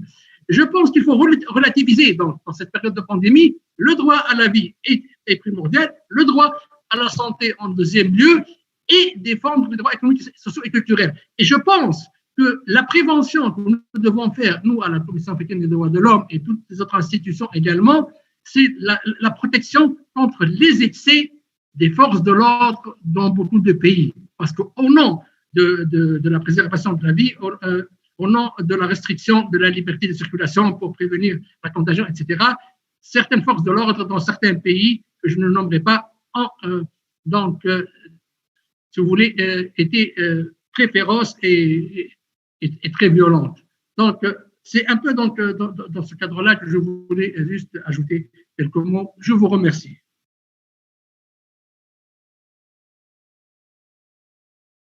Thank you very much, Commissioner Hatem. Also adding important perspectives from your angle as well. I understand that we also have Commissioner Manuela, who requested for the floor. We will take Commissioner Manuela and we will go back to members of the panel. Commissioner Manuela, you have the floor. Thank you.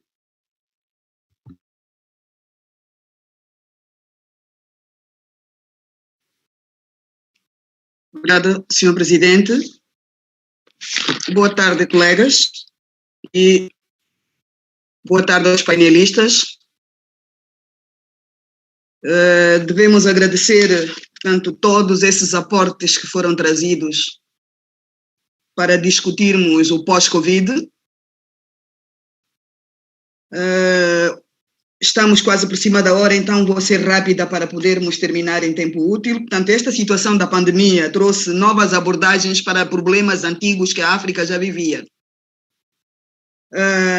No meu entender, isto vai permitir aos países que revejam o seu modo de agir e que aquilo que não foi feito até agora tenha que ser feito a partir de agora. No que toca às forças da ordem e segurança, concordo perfeitamente com o que foi dito pelo comissário Hatem, mas a minha opinião é que os Estados devem investir mais no homem que enverga a farda, tanto policial como militar. E este investimento deve ser feito tanto no plano social, portanto, abrindo a possibilidade de haver escolas, instrução em todos os países, e instrução com qualidade, portanto, estamos na área dos econômicos, sociais e culturais, e depois do recrutamento, investir na área de especialidade. Nesta área de especialidade, olhar também para a vertente dos direitos humanos. Outro investimento e outro esforço que os Estados devem fazer é no sentido de equipar as forças com equipamento não letal para o pleonasmo, para uso em caso de desobediência e que não implique o uso do equipamento letal.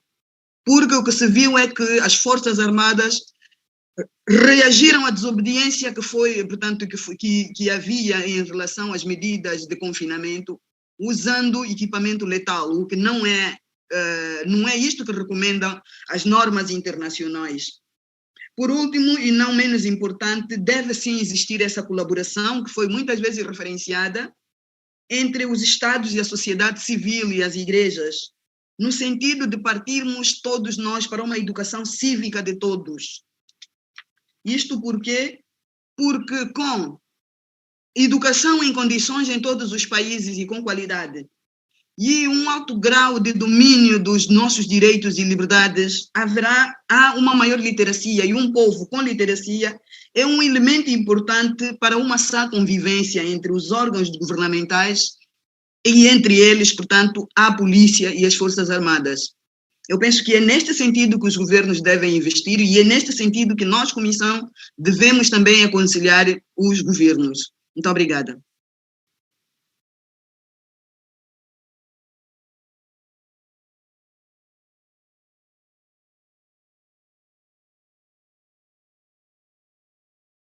Thank you very much, Commissioner Manuela. Once again, building on Commissioner Hatham's observation, highlighting issues relating to the security institutions and also the need for investing in socio-economic rights. Now, I would like to go back to the members of the Commission and with the concluding observations of members of the Commission, we would then come to the end of today's session. So I would wish to ask members of the panel to make their concluding observations. May I request first Her Excellency, the Secretary of State for Human Rights and Citizenship, to make final concluding remarks.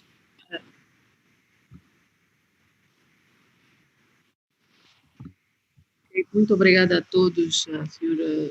Moderador e Presidente da Comissão, Solomon, aos painelistas, aos honoráveis comissários.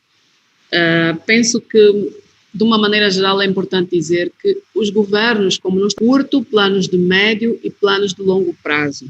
E estes planos devem ser alinhados ao orçamento, aos recursos que estão disponíveis, ao budget. E temos todos os países, independentemente do PIB que tenham, o budget constraint, os problemas do orçamento. O que foi feito, ou o que tem que ser feito, é uma aceleração da implementação de alguns programas nos orçamentos. Por exemplo, nós em Angola, neste momento, estamos, por força de investimento que foi feito, a fazer uma revisão do orçamento geral do Estado. A ideia de trabalhar a questão do direito à saúde é olhar para as infraestruturas, para os recursos humanos, para as tecnologias, equipamentos médicos e medicamentosos. Por exemplo, em 2017, nós tínhamos 88 mil profissionais de saúde e hoje, em 2020, temos 97 e abriu-se um concurso para mais 7, ou seja, vamos ter perto de 100 mil. Isto depois do concurso público. Os direitos humanos são interdependentes, não é? É o que aprendemos. Não são hierarquizados, mas vamos investir aonde? Na estrutura de um hospital ou vamos investir na prevenção? Na água, como disse o professor Chidi, ou no saneamento? Os especialistas, por exemplo, em Angola, a principal causa de morte é a malária. Os especialistas dizem que para combater a malária é preciso um investimento no saneamento, um investimento na prevenção. Ou seja, os governos no dia a dia, com o impacto da Covid-19, têm que meter todos esses aportes na mesa para poder fazer uma decisão. Como solução global, eu penso que devemos olhar primeiro na partilha de problemas e na partilha de solução. A primeira medida que todos os países do mundo tomaram com o Covid e ao perceberem-se do Covid da forma de contaminação foi o lockdown. O lockdown não é também uma medida um bocado egoísta. Por quê? Porque é um confinamento. Nós nos fechamos para podermos resolver o problema sozinhos. Ou seja, neste momento em que o mundo vive, a África vive, eu penso que pode ser um lockdown não de separação física, mas não de lockdown solidário. Ou seja, a abordagem de direitos humanos deve ser uma abordagem de solidariedade. Está-se a procurar a vacina. Quando se encontrar a vacina, ela vai ser vendida ou vai ser comprada? Se for vendida, como é que vai ser aqueles países que não têm recursos? Então, de uma maneira geral, eu penso que no pós-Covid e nas soluções futuras, o que nós temos que reforçar são os mecanismos de solidariedade entre os países, e a Comissão tem efetivamente um papel a dizer neste sentido. Muito obrigada a todos.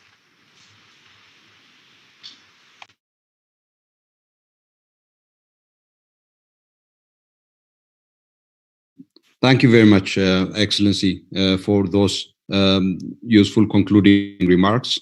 May I now invite Ibrahima with us, Mr. Ibrahima Kane. Oui, Monsieur le Président. Monsieur le Président, je ferai... I don't see you, so that's why it's... sorry. Thank you, Ibrahima. OK. Alors, moi, je voulais faire, sur la base des conversations qu'on a eues, je voulais faire un certain nombre de propositions. Je trouve que le contexte dans lequel nous nous trouvons est un contexte idéal pour repenser le droit à la santé en Afrique. Non seulement en tant que le contenu du droit lui-même, mais comment aider à la mise en œuvre de ce droit. Comment faire en sorte que les différentes structures d'un État participent à la réalisation de ce droit à la santé. On n'a pas un meilleur autre cadre que le cadre actuel, puisque tout le monde sait ce que l'absence d'un droit réel à la santé peut conduire une population, une société et peut-être même un pays. La deuxième chose qui est reliée à cela, c'est comment gérer les pandémies. Parce que la gestion d'une pandémie, ce n'est pas seulement une gestion solitaire, c'est aussi une gestion avec les autres États. On n'en a pas beaucoup parlé, mais il n'y a pas eu, ou en tout cas peu, de coordination entre les différents États dans la gestion de cette pandémie. Pratiquement pas eu. Chacun s'est confiné, chacun a pensé pouvoir gérer la chose, tout en sachant que le virus venait d'ailleurs ou que le virus allait ailleurs. Donc ça, c'est vraiment une chose importante. Comment on va le faire? La Commission doit y jouer un rôle important. Et je dirais, en ajoutant sur cet aspect-là, que la Commission va y jouer un rôle important si la Commission, elle aussi, arrive à travailler en coordination avec les autres structures de l'Union africaine. Parce que ce que la pandémie a aussi montré, c'est le fait que même les organes et institutions de l'Union africaine qui travaillent, il y a beaucoup à faire pour la coordination. On a le CDC qui est le centre de coordination. Par exemple, dès le début de la pandémie, on a entendu la voix de la Commission qui s'est exprimée sur ce que les États devaient faire. On a par la suite entendu certaines structures de l'Union africaine, mais il n'y a jamais eu de discussion entre les différentes structures de l'Union africaine pour arriver à des positions communes sur des questions. Je pense que le virus montre qu'il y a aussi nécessité d'une meilleure coordination à ce niveau pour faire en sorte que, puisque tout le monde dit qu'il s'agit d'avoir une approche des droits de l'homme, mais pourquoi ne pas insérer les droits de l'homme à l'intérieur de toutes les conversations? Par exemple, moi, j'ai été surpris de ne pas voir la Commission présente lors des discussions que les États organisent autour de ça, alors que le CDC était présent. Ça, c'est vrai. Et le dernier point que j'aimerais souligner, parce qu'il me paraît fondamental, c'est repenser aussi la protection des groupes vulnérables. Vous avez parlé des personnes vivant avec un handicap, mais c'est pratiquement tous les groupes vulnérables qui ont été laissés pour compte dans la lutte contre cette pandémie. Et donc, ça nous montre à quel point nos États doivent, ce que Chidi appelle les questions de l'inclusion, mais que nos États doivent repenser l'idée d'une société dans laquelle tous les droits sont respectés. Et ça, si on ne le fait pas, on laissera toujours en rade des communautés, en tout cas des groupes importants. Et si on les laisse en rade, c'est comme ça que vont commencer les crises. Et on sait que les crises peuvent engendrer d'autres et ça devient plus difficile pour le continent. Voilà ce que je voulais ajouter, Monsieur le Président. Merci. Thank you so much, Ibrahima. May I now request Arnold?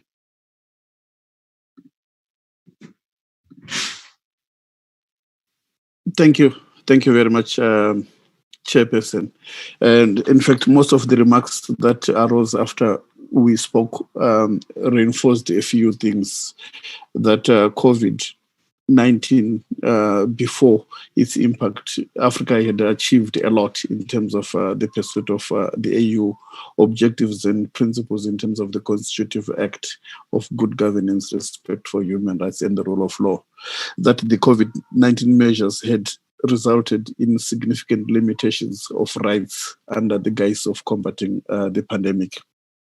And that the post-COVID-19 scenario, we need to restore the practices of giving effect to human rights as part of our governance architecture in our societies. And that to achieve proper restoration, it is important for civil society working together with the African Commission to properly document the measures that have been taken, that have had the effect of limiting the enjoyment of fundamental human rights, as well as evaluating their impact on human rights so that we have an effective baseline in terms of moving our continent forward to restore to a normal human rights dispensation. And then the COVID lockdown measures themselves, they've also unfortunately locked down the economy and livelihood for the majority of our people who live through informal means of economic activity.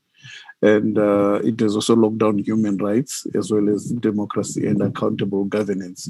And in the process, I think it has now diminished the value that the lockdown measures are having in the eyes of the public.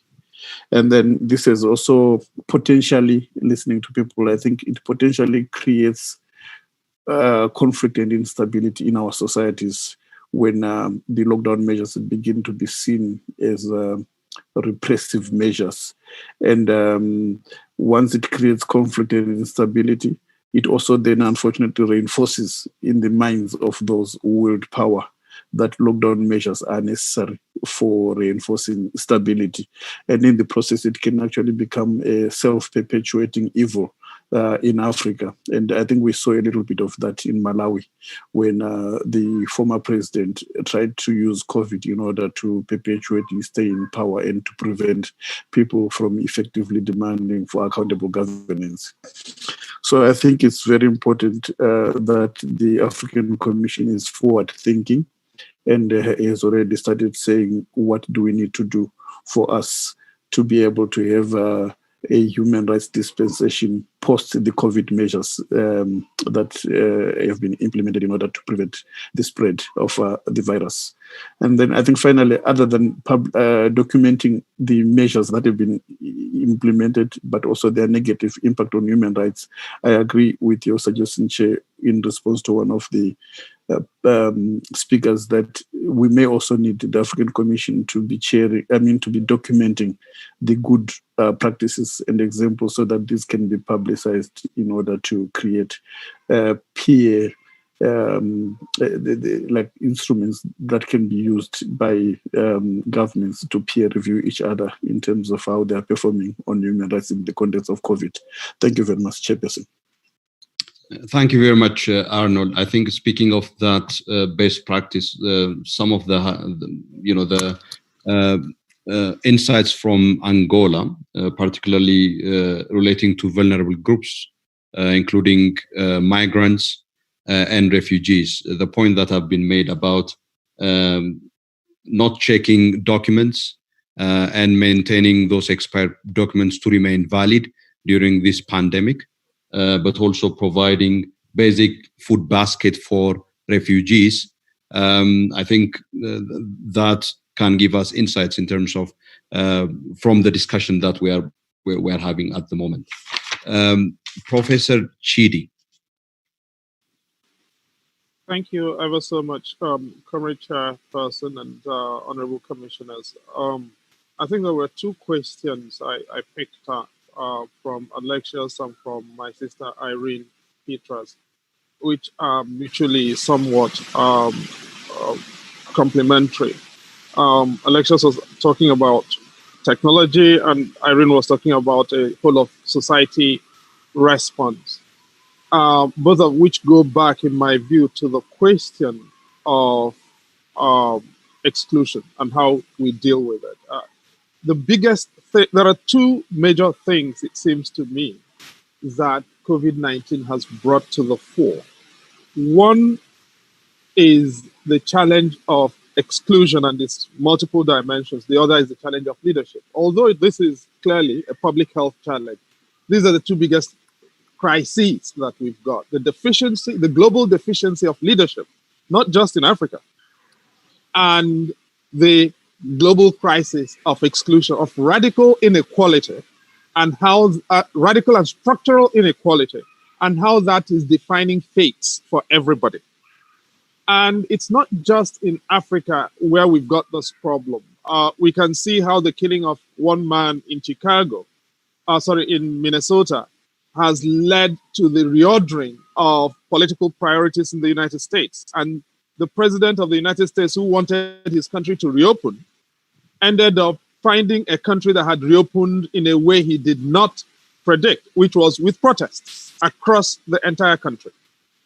Protesting what? Structural inequality.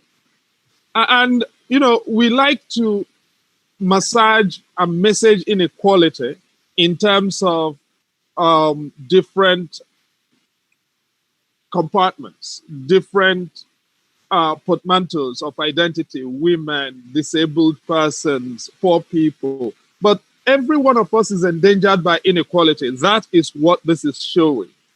How we address the inequalities is a challenge for human rights, whether it's, in fact, we do. This issue of technology is quite clearly the access to technology issue is an inequality issue. Most people on our continent cannot access basic technology. They can't, because they don't have the money with which to buy the units, with which to access the technology. That's one part of it. The other part, and that's one end of the technology value chain. The other end is the accountability value chain, the accountability end, which is increasingly our world is being taken over not by our governments in our countries, but by companies in California. Twitter, Facebook, Amazon, the lot of them are there harvesting data and determining how we live our lives.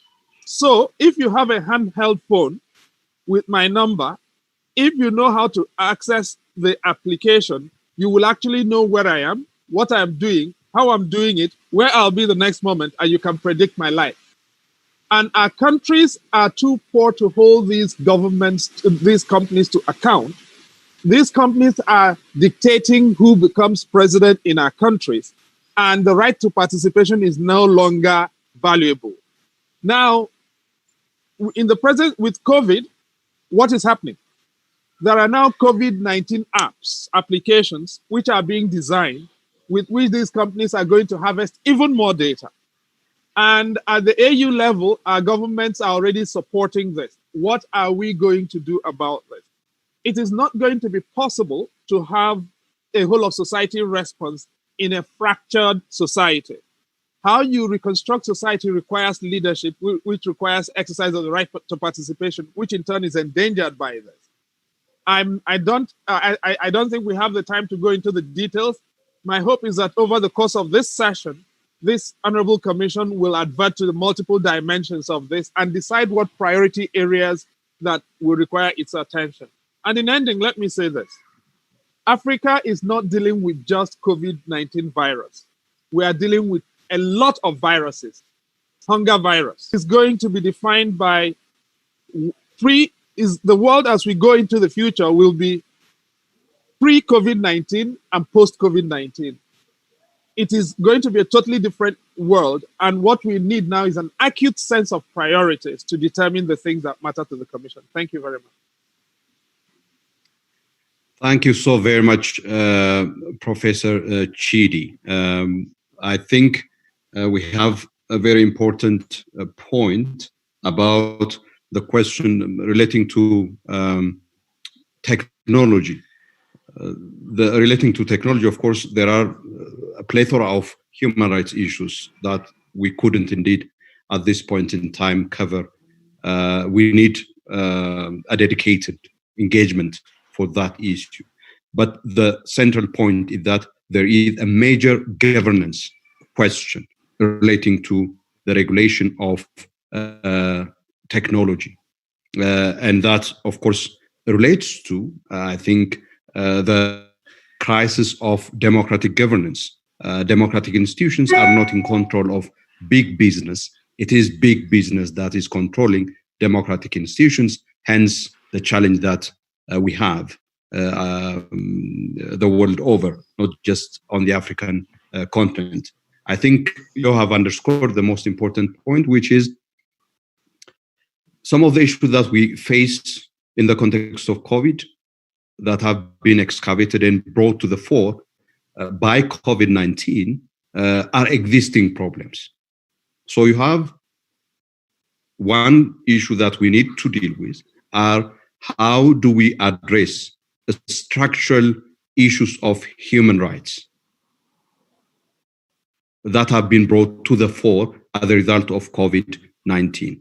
And these relate centrally to the issue of inequality, to the issue of structural marginalization and vulnerabilities, and to the issue of, obviously, exclusion. And therefore, that is one central theme running through our conversation and discussion in the course of this panel. The second theme running through this panel has to do with the whole question of the management of pandemics, the management of health crisis on the African continent. Here, with respect to the management of pandemics and health crisis, we have the whole question of whether or not we have the institutions, whether or not we have the policies, and also whether or not, okay, we have the principles that guide these. For example, public health emergencies normally require community participation, a very strong community participation.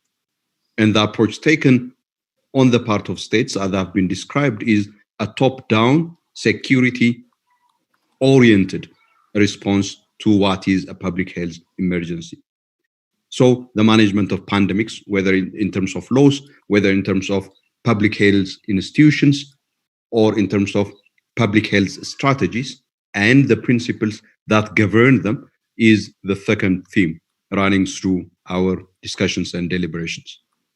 The third point that has come through from the presentations and the discussions has to do with the issue of the compliance with the basic principles and standards of human rights. And these points actually underscore the continued importance of the statements issued by the African Commission on Human and People's Rights. The statement that the Commission issued on the 28th of February, the first statement, and the second statement issued on the 24th of March. These statements basically underscore that as we continue to review the responses of states, we need to evaluate these based on the considerations of the principles of legality, whether or not these measures are adopted on the basis of duly established legitimate laws, and whether or not these measures are based on public interest considerations, legitimate public interest considerations, whether or not these measures are necessary, basically only to the extent necessary to address the emergency that we have faced, that these measures have to be, rather than blanket measures that go beyond what is required for addressing the pandemic. Whether or not these measures are proportional, we can limit freedom of movement, but should the limitation on freedom of movement be absolute, so much so that people couldn't express the multi-layers of violation that they are experiencing in the context of the lockdown measures? That is, I think, the other issue that we are facing. The fourth issue that we are facing has to do with mitigation. Mitigation, because we need to make sure that we don't lose the gains that we have made, whether in terms of human rights or development gains, including, for example, the decline in mortality rate, among other things. The enrollment of young children into schools, particularly girls. Are we going to witness reversals, or are we going to put mitigating measures to ensure that these gains are not reversed, including in terms of democratization? I think this is another very important human rights issue that we are facing. And then at finally, a more general level, this is linked to the question of the structural vulnerabilities and issues that we have faced, is the question of whether or not we shouldn't think of a human rights-based approach to development rather than a GDP growth-based approach to economic development. Whether or not we shouldn't bring to the center of policy debate and discussion investment in and provision of socio-economic rights as fundamental rights, as public goods, for which all of us should take responsibility, rather than something that we relegate to the market forces and to commodification, thereby exacerbating existing inequalities and lack of access to the basic needs of dignity, living as a human being, as promised by our charter. Finally, the question of leadership, the question of systems of governance, and the question of the role of the state. Ultimately, the African Charter imposes obligations for the protection, respect, and promotion of human rights on states. And it expects and requires that we have capable, accountable, responsible, democratic states. And this is very, very central for addressing all the issues that we have highlighted in the course of this panel and in the course of today. It is on the basis of these that we need to move forward in terms of what to do next and how to move forward, not only in responding to these issues that continue to unfold, but also in planning for a post-COVID, inclusive, just, democratic, legitimate, human-centered system of socio-economic and political governance on the African continent. I thank you all very, very much for your patience and kind attention, listening to all our members of the panel, but also engaging with your questions and comments. I thank members of the Commission for their contributions and interventions as well. This brings us to the end of today's session of the Commission. We will reconvene again tomorrow at 9 GMT. At 9 GMT and proceed with item 3 once again. Well, I don't know if there are any administrative announcements from the side of the Secretariat. If there are none, I wish now to therefore say a very good afternoon and a very good evening to you all, wherever you are. Please keep safe and healthy. See you tomorrow. Merci beaucoup. Thank you.